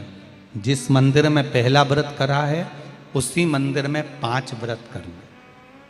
ये नहीं कि हम मायके में 2 व्रत करके आ गए और तीसरा व्रत हमने ससुराल में कर लिया। नहीं, 2 व्रत करके मायके से आ गई हो तो 3 व्रत भी मायके जाके ही करना। अगली बार ऐसे जाना कि सोमवार बीच में फंस जाए और तुम 1 व्रत करके आ जाओ। मायके में अगर व्रत कर रही हो तो अपनी पूजन का सामान अपने ही रुपए का होना चाहिए, मायके के पैसे का नहीं चाहिए। कुंवारी होती और तुम मायके के सामान से पूजन करती, अगर कुंवारी होती तो तुम्हारा वो पूजन लगता। पर विवाह होने के बाद, गोत्र बदलने के बाद आप अपना पूजन का धन अपना खर्च करें। हम तो यहाँ तक कहते हैं मंदिर में भी अगर लोटा भरा हुआ रखा है, मंदिर में बाल्टी भरी रखी है, आप पहले अपना कुछ रुपया दान पेटी में डालकर फिर आप उस लोटे का प्रयोग करो। पीपल के पेड़ के नीचे पूजन करने गए, आंवले के पेड़ के नीचे पूजन करने गए, बड़ के पेड़ के नीचे पूजन करने गए, किसी की लगी लगाई थाली मिल गई, सामान मिल गया, उसके सामान में से आप मत चढ़ाइए। आपके पास जो सामग्री है आप उससे पूजन करें। अपने पड़ोसी से 1 रुपया भी मांग कर भगवान को मत दीजिए। जिस भगवान को देते हो उस भगवान को बुरा लगता है कि मेरे सामने खड़ी होकर हाथ पड़ोसी के आगे फैला रही है, तुम मुझसे मांग, मैं तुझे झोली भर कर दूं। कई माताओं की आदत रहती है, मंदिर में दर्शन करने जाती हैं, देना जी 10 रुपए दे, मैं अभी वहां पर दे दूंगी, मेरा पर्स अंदर रखा है गाड़ी में, मैं तुझे दे दूंगी। गाड़ी में रखा है ना, मत ले, दूसरी बार आना, दूसरी बार चढ़ा देना। भगवान से कह दे, भगवान मैं नहीं चढ़ा पाया, तो कृपा करेगा, वापिस दर्शन देने बुलाएगा, तब मैं चढ़ा दूंगा। हम आपसे भी कहते हैं, जो दान करने वाले हैं कुबेरेश्वर महादेव के लिए, मंदिर के लिए या धर्मशाला बनाने में जो लोग निर्माण में दे रहे हैं, उनसे भी निवेदन है, आप कमरे में नाम आप लिखा रहे हो कि एक कमरा हम बनवाएंगे धर्मशाला में, पर आप किसी से मांगकर मत बनवाना।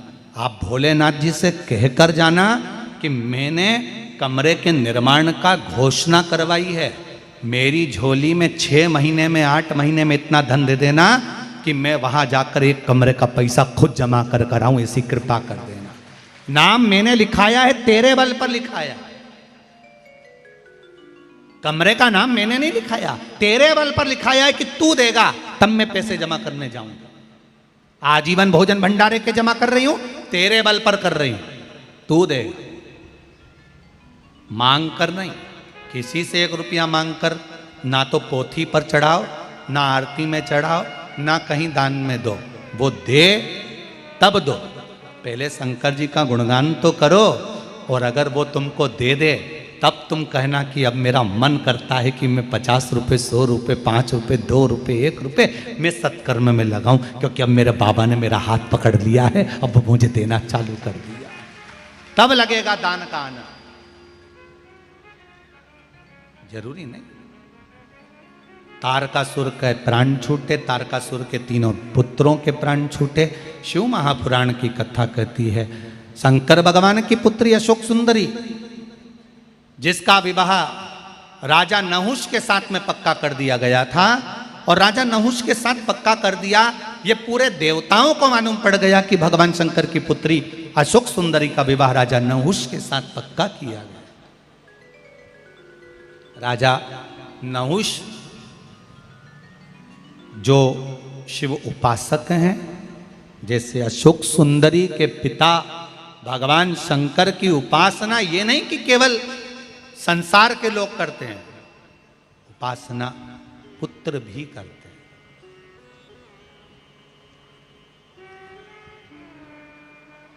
आज के जो बच्चे हैं, इनको शंकर भगवान के बच्चों से सीख लेना चाहिए।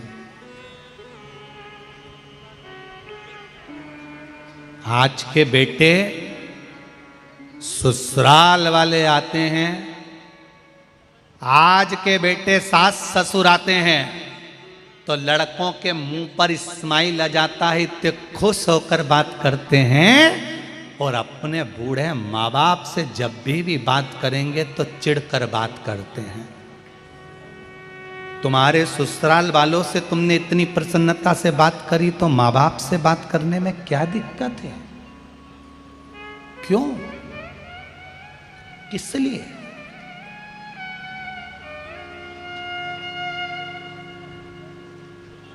पूरे नगर के लोग आपका सम्मान करते हैं, पूरे प्रदेश के लोग आपका सम्मान करते हैं, पूरे नगर के लोग आपका सम्मान करते हैं, पूरे मोहल्ले के लोग आपका सम्मान करते हैं, पूरे कुटुंब वाले आपका सम्मान करते हैं। और यदि आपका बेटा, आपकी बेटी अगर आपका सम्मान नहीं करती, तो दुनिया के सबसे बड़े भिखारी आप हो, सबसे बड़े भिक्षुक आप हो। आपने दुनिया के आगे अपनी वैल्यू बना ली, दुनिया के आगे आपने अपना सम्मान बना लिया, पर अपनी औलाद, अपने पुत्र, अपनी पुत्री आपका सम्मान नहीं कर पाई? जब भी बोलते हैं चिढ़कर बोलते हैं। इसमें पुत्र और पुत्री की गलती नहीं है, इसमें गलती है आपकी परवरिश की, कि आपने संस्कार नहीं दे पाए, आप ज्ञान नहीं दे पाए। आप भी अपने माँ बाप से चिढ़कर बोलते थे, इसलिए आपकी औलाद भी आपसे चिढ़कर बोलती है। आप हमेशा अपने माता पिता से चिल्लाकर बात करते थे, तो आपकी औलाद भी आपसे चिल्लाकर बात करती है। आप हमेशा चिल्लाकर बोलते हो, इसलिए आपकी औलाद भी आपको चिल्लाकर बोलती है। आप कभी मंदिर नहीं जाते, तो आपकी औलाद भी कभी मंदिर नहीं जाती। आप किसी के आगे झुकना पसंद नहीं करते, तो आपकी औलाद आपके सामने झुकना पसंद नहीं करती। अगर दुनिया आपका सम्मान कर रही और आपकी औलाद आपका सम्मान नहीं कर रही, तो दुनिया के सबसे बड़े गरीब व्यक्ति आप हो, सबसे बड़े भिखारी व्यक्ति आप हो। अपने बच्चों को धन दो मत दो, अपने बच्चों को वैभव दो मत दो, अपने बच्चों को प्रॉपर्टी दो मत दो, पर अपने बच्चों को संस्कार जरूर दो, जिससे आपकी जिंदगी सार्थक। अपने बच्चों को संस्कार दीजिए जिससे आपका जीवन सार्थक हो।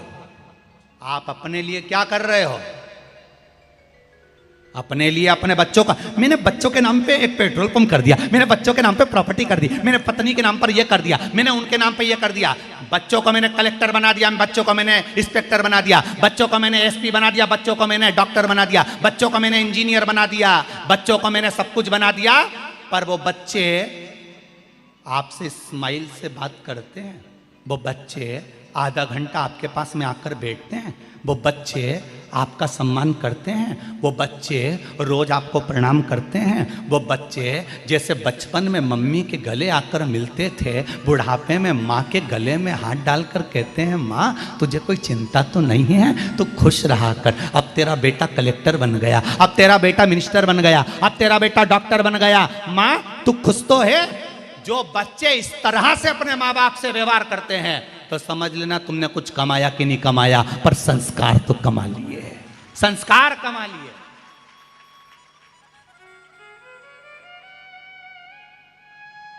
वो संस्कार बच्चों में होना जरूरी है।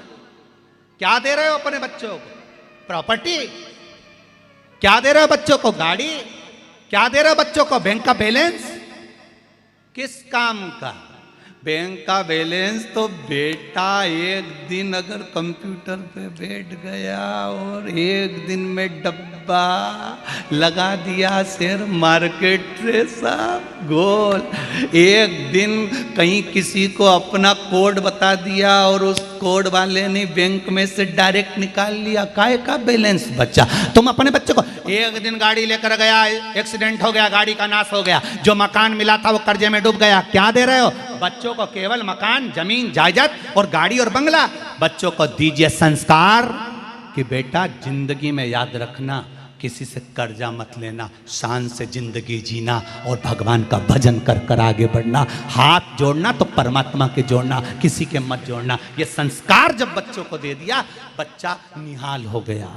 इसलिए करें अपने बच्चों के हाथ में एक लोटा जल पकड़ाओ और कहो मंदिर तक जा।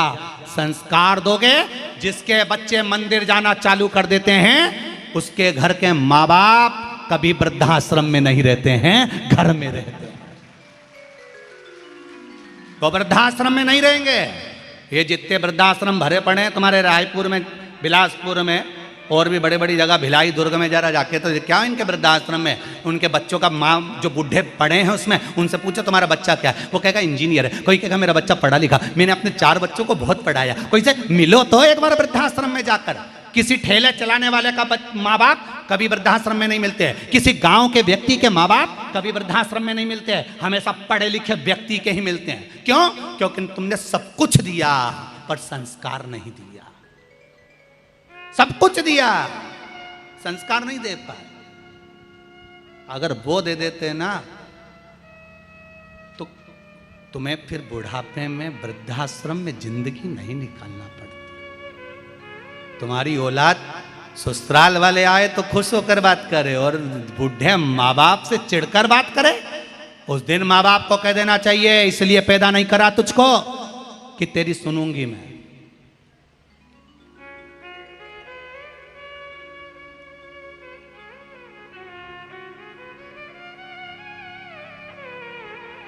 इसलिए पैदा नहीं करा। एक बात याद रखो, बचपन में तुम्हारी गोदड़ी बिगड़ेगी तो माँ धो देगी। अरे बोलो तो री जीजियो, सही है कि गलत है? बचपन में तुम्हारी गोदड़ी गदेली जिस पे सो रहे हो वो गंदी करोगे तो माँ धो देगी, बाप धो देगा। पर बड़े होकर अगर अपनी कर्मों के कारण तुम्हारा जीवन नाश करोगे तो ये कोई नहीं धोएगा, अपनी गोदड़ी अपने को ही धोना है दादा। अपने कर्म का भोग अपने को ही भोगना, दूसरा नहीं भोग सकता। बचपन तक तो चल जाएगा कि बचपन में माँ बाप ने गोदड़ी धो दी, माँ बाप ने चड्डी धो दी, गच्छी धो दी, पर बड़े होकर अपने को धोना है। अपने किए गए कर्म का भोग अपने को भोगना है, कोई दूसरा नहीं भोगने वाला। इसलिए सब कुछ करो, बच्चों को प्रॉपर्टी दो, जमीन दो, जायदाद दो, पर संस्कार सबसे पहले देना कि मेरे बच्चे संस्कारित हैं, मुझे प्रणाम करते हैं, खुश होते हैं मुझे देखकर, उनके चेहरे पर प्रसन्नता आ जाती है। ये प्रणाम, ये आनंद, ये प्रेम, ये वात्सल्यता, ये करुणता दीजिए।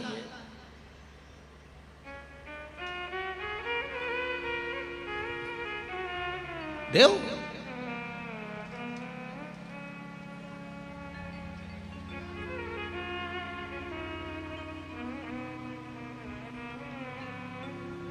पहले के समय में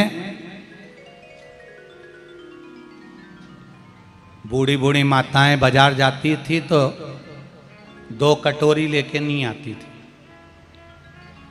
कितनी कटोरी लाती थी? कितनी प्लेट लाती थी? थाली का सेट कितना? 6। बोलो तो री जी सही है गलत है?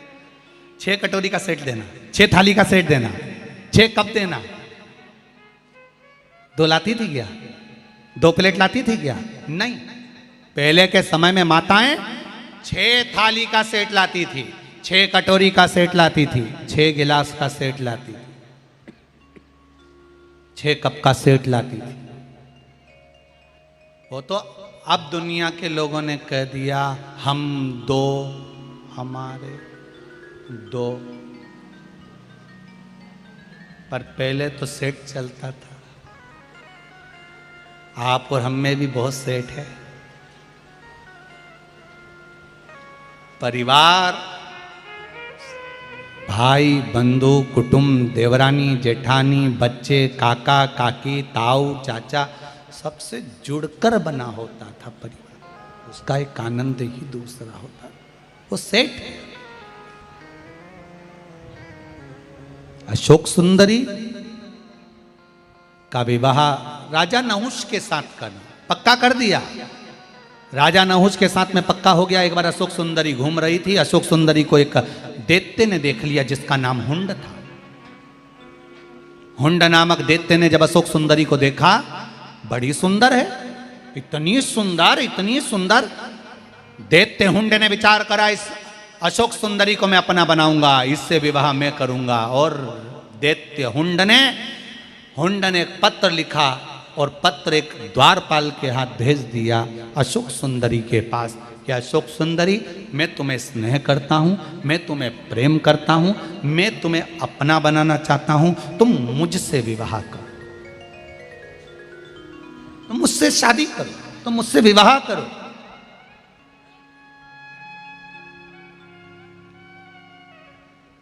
अशोक सुंदरी ने पत्र का जवाब लिखकर दिया, मेरे माता पिता जिस वर से, जिस लड़के से मेरी शादी करेंगे, मैं उससे अपना विवाह करूंगी। मैं अपनी मर्जी से विवाह नहीं कर सकती, मैं अपनी मर्जी से विवाह नहीं करूंगा। कितनी सुंदर बात अशोक सुंदरी के मंगल विवाह में लिखी है कि अशोक सुंदरी कह रही है, जिस माँ बाप ने मुझे पाल पोस कर बड़ा करा, जिस माँ बाप ने मुझे पढ़ने के लिए भेजा, जिस माँ बाप ने मुझे कपड़े पहनाए, जिस माँ बाप ने मुझे गोदी में खिलाया, उस माता पिता के दामन को मैं लांछन लगाकर नहीं जा सकती। मैं हुंड तेर से विवाह नहीं कर सकती, मेरे माता पिता जिससे विवाह करेंगे मैं उससे करूंगी। ये दम चाहिए बेटियों को, ये बल चाहिए बेटियों को। भटकाने वाले बहुत मिलेंगे। आप जब अच्छी पढ़ाई करने लगोगे, अच्छे पद पर पहुंच जाओगे, अच्छी विद्याध्ययन की और अच्छे कॉलेज, अच्छे स्कूल की ओर चले जाओगे, मिलेंगे बहुत हुंड जैसे दैत्य, हुंड जैसे राक्षस, जो अशोक सुंदरी को भी भटकाने के लिए आए थे, तो आपको भी भटकाने आएंगे, क्योंकि आप भी किसी माता पिता की अशोक सुंदरी हो, आप भी किसी माता पिता की बेटी हो। आएंगे, पर आप भी अशोक सुंदरी जैसा जवाब देना, मैं आपसे बात करूं ठीक है, मैं घूमूं ठीक है, मैं पढ़ाई करूं आपके साथ ठीक है, पर विवाह मेरे माँ बाप के बताए बिना नहीं कर सकती, और मेरे माँ बाप जहां करेंगे मैं वहां करूंगी।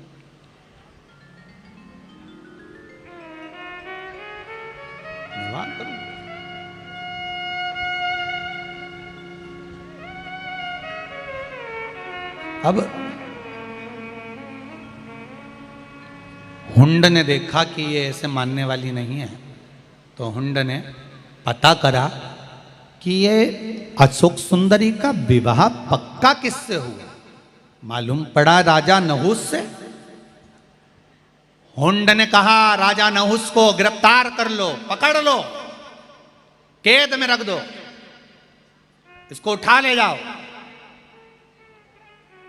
किसी को मालूम ना पड़े कि राजा नहुस कहां गया। हुंड राजा नहुस को पकड़ने के लिए गया, उसको उठाने के लिए गया, तो राजा नहुस के यहां पर हुंड दैत्य की सेविका, एक दासी जो शंकर जी के मंदिर में सेवा करने जाती थी, उसी शंकर जी के मंदिर में राजा नहुस सेवा करता था।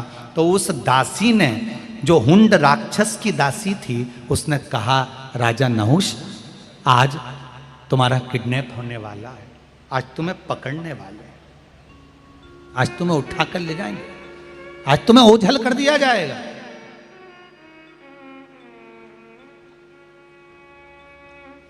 राजा नहुस ने पूछा, दीदी, बहन जी, मेरे को कौन पकड़ेगा, मेरी किससे दुश्मनी। कहा हुंड दैत्य को मालूम पड़ा है कि तुम्हारा विवाह अशोक सुंदरी के साथ पक्का हो गया। हां, हुंड दैत्य अशोक सुंदरी को चाहता है, उससे विवाह करने के लिए वो तुम्हारे को उठा कर ले जा रहा है, जिससे तुम्हें मार दिया जाए और उसका विवाह हुंड से हो जाए। तो तुम तो हुंड की दासी हो ना। हां, मैं हुंड की दासी हूं, पर मैं शंकर की भक्त हूं। जो शिव का भक्त होता है, शंकर का उपासक होता है, शंकर भगवान सत्यम शिवम सुंदरम, जो शिव का उपासक होता है वो कभी झूठ नहीं कर सकता, किसी का बुरा नहीं कर सकता, बुरा नहीं बोल सकता।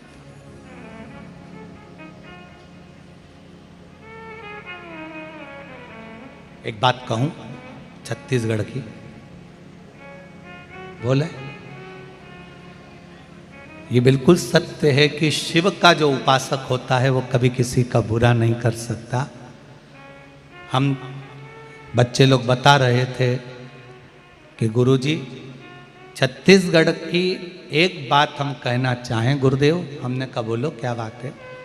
माताएं आरती की थाली लेकर आरती करती हैं गुरुदेव, और उनकी आरती की थाली में भी अगर कोई पैसा चढ़ाकर चले जाता है ना, तो वो अपने रुमाल में उस पैसे को भर कर, बांध कर हमारे मंच पर फेंक कर चली जाती हैं, पर लेकर नहीं जाती। गुरुजी, ये शिव है।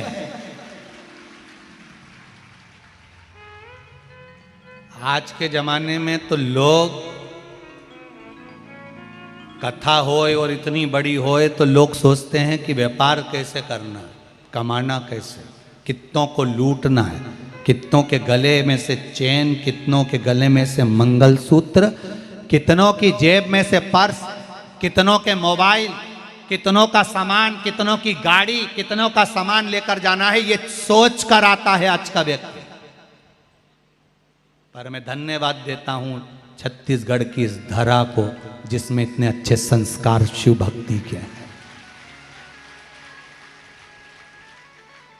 मैं धन्यवाद देता हूं आपको और आपके विश्वास को कि शंकर की कथा में बैठे हो और ये आप जानते हो कि सत्यम शिवम सुंदरम। कहीं पर भी छल कर लेना, कहीं पर भी बेईमानी कर लेना, कहीं पर भी कपट कर लेना, कहीं पर भी झूठ बोल लेना, कितना भी बेईमानी कर लेना कहीं पर भी, पर शंकर की कथा में, शंकर के मंदिर में, शंकर के ओटले पर, शिव कथा में करी गई बेईमानी, छल कपट जिंदगी भर रुलाता है, समरने नहीं देता। ये समझना चाहिए व्यक्ति, और समझना रोए। पर धन्यवाद, सबले बढ़िया हमारा छत्तीसगढ़ का लोग जो है, छत्तीसगढ़िया सबले बढ़िया, विश्वास के प्रति धन्यवाद दूं।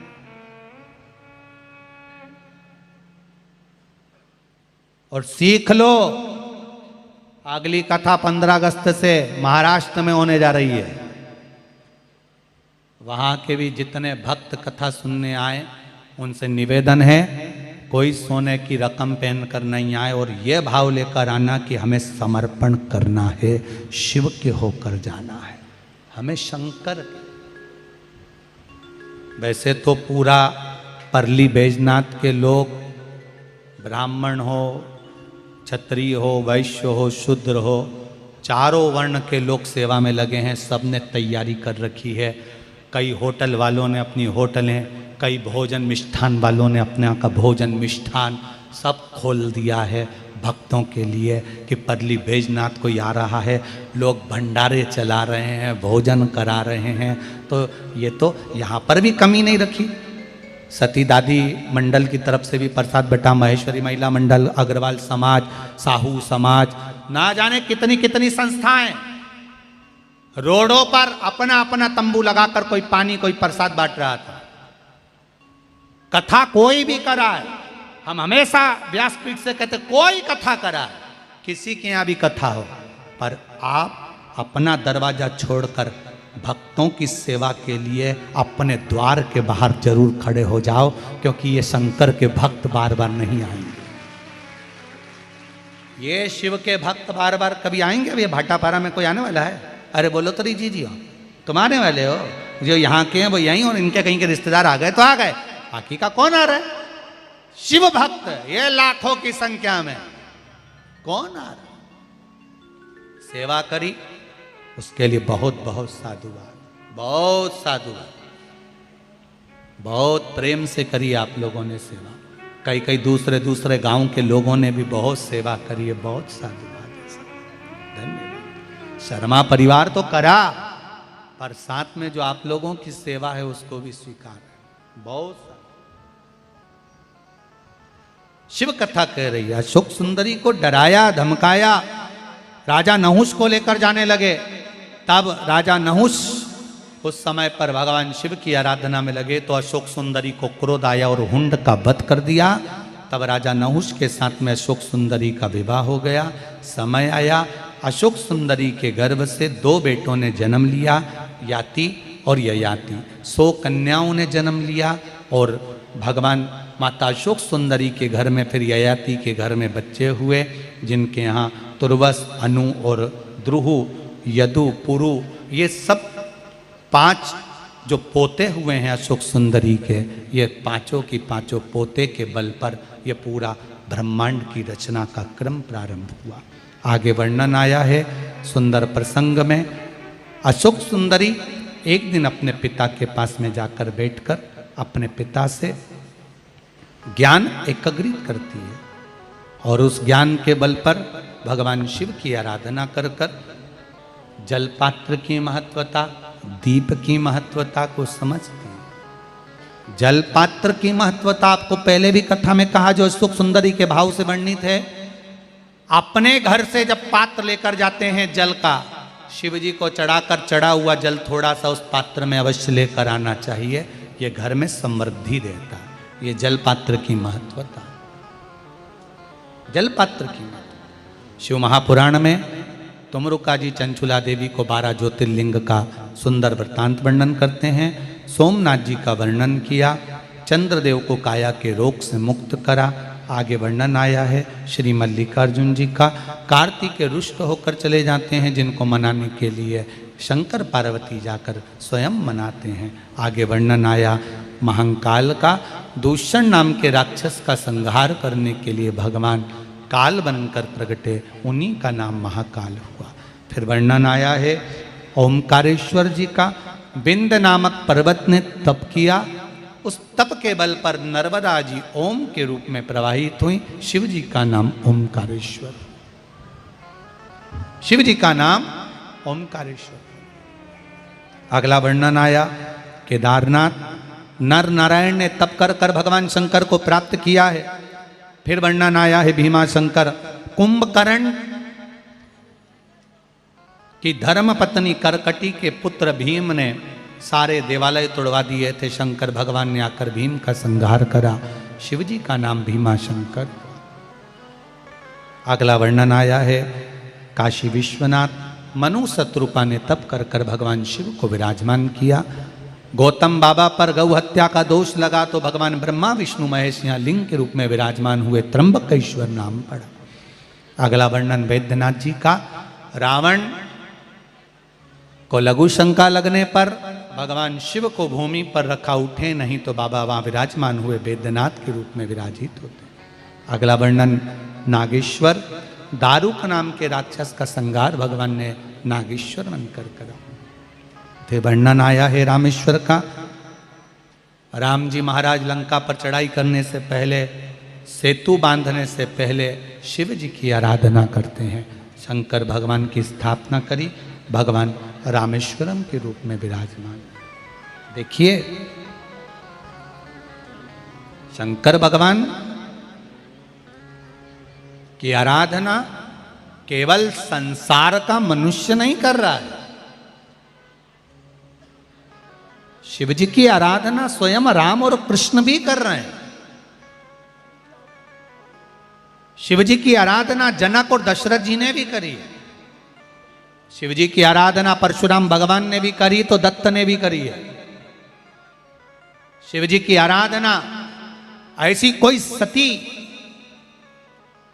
ऐसी कोई नारी, ऐसा कोई संसार में जन्म लेने वाला पुरुष नहीं जिसने ना करी हो। शिव की आराधना में सब तल। तेरी कृपा बिना ना हिले एक भी अणु, लेते हैं श्वास तेरी कृपा से तनो तनो। हे गंगाधार मुक्ति द्वार ओमकार तू, बोले ओमकार तू। आयो शरण तिहार शंभु कार तार तू। आगे वर्णन आया रामेश्वरम के रूप में भगवान विराजमान हुए। कृष्णेश्वर सुधर्म नाम के ब्राह्मण की 2 धर्म पत्नियां थी, सुदेहा और घूष्मा। घूष्मा की संतान हुई, सुदेहा को नहीं हुई। घूष्मा ने अपनी औलाद सुदेहा को दे दी। सुदेहा ने पाल पोस कर बड़ा कर कर उसका विवाह कर दिया। बहू को मालूम पड़ा मेरी असली सास घूष्मा है, तो सुदेहा को पूछना बंद कर।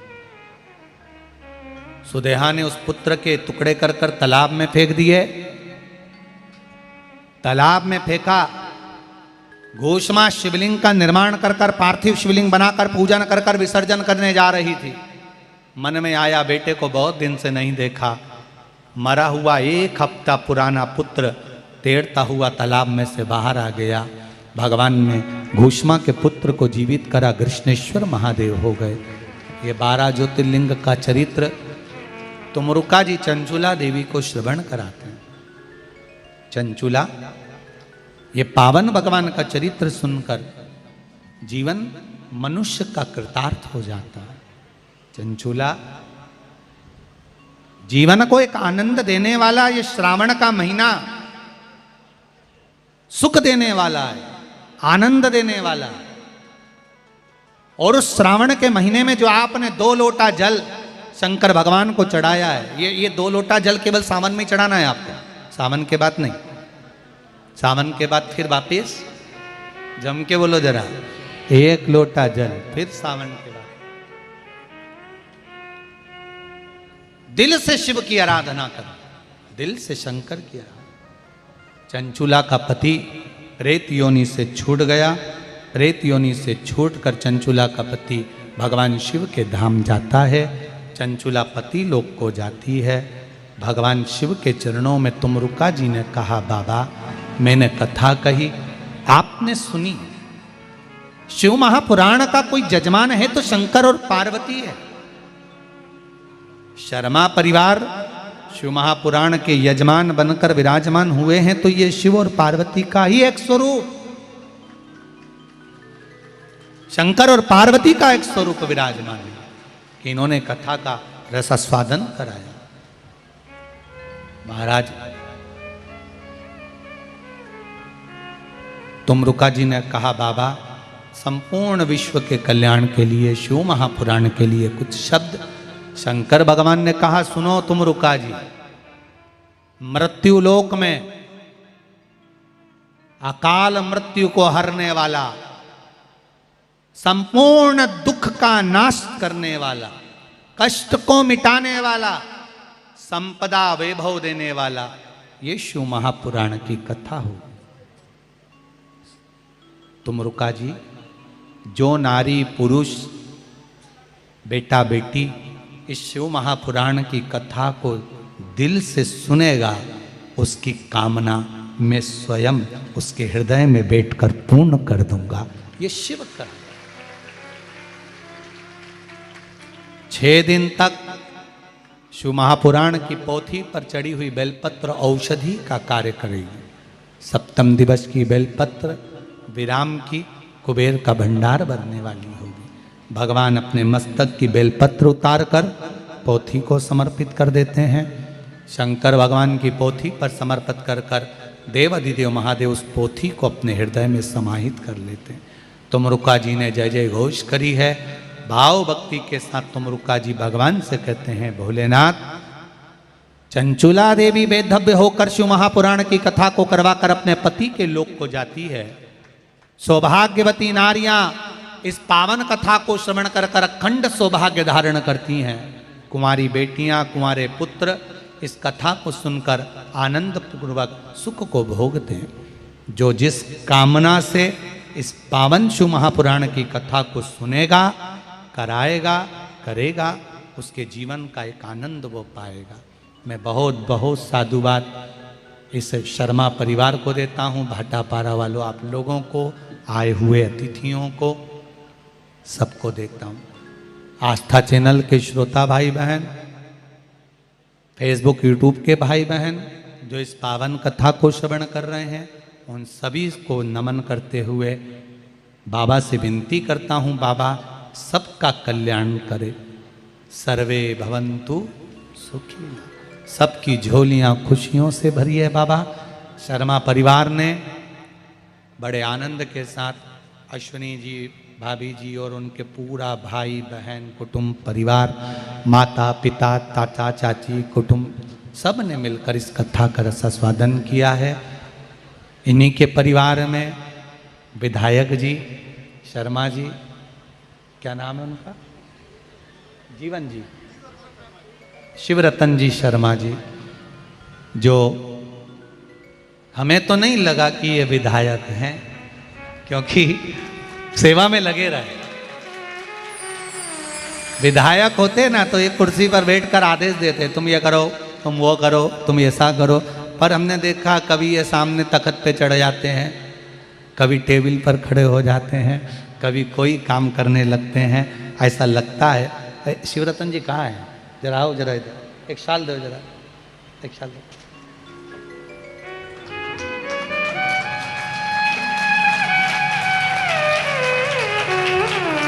बहुत बहुत साधुवाद है, बहुत बहुत साधुवाद। कोई अभिमान नहीं, कोई अहंकार नहीं, और बड़े दिल के साथ में आपने संभाला। हमको लगा नहीं कि आप विधायक हैं, आमदार खासदार जो भी भाव से, पर हमको नहीं लगा, हमें तो ये लगा कि शिव के भक्त हैं, शंकर का भक्त होना। राजनीति अपनी जगह पर है, पर सेवा अपनी जगह पर। आपकी कितनी भी फैक्ट्रियां हों, पर कभी आपके नगर में अगर शिव महापुराण की कथा हो रही हो तो कुछ नहीं तो आए हुए अतिथियों को पानी पिला देना, शंकर की सेवा हो गई साहब। तुम्हारे नगर में, गांव में, शहर में कहीं शंकर की कथा हो, 2 क्षण के लिए जाना, अपने जीवन को धन्य बनाना। फिर मिलेंगे, फिर आनंद के साथ। 15 अगस्त से 21 अगस्त तक शिव महापुराण की कथा परली बैजनाथ में, उसके बाद में 23 अगस्त से 29 अगस्त तक सुंदर आनंद के साथ कथा अपन श्रवण करेंगे हिंगोली, महाराष्ट्र में। भाव से कथा का समय 1 बजे से 4 बजे तक रहेगा। कुछ सूचनाएं आशीष जी दे रहे हैं और साथ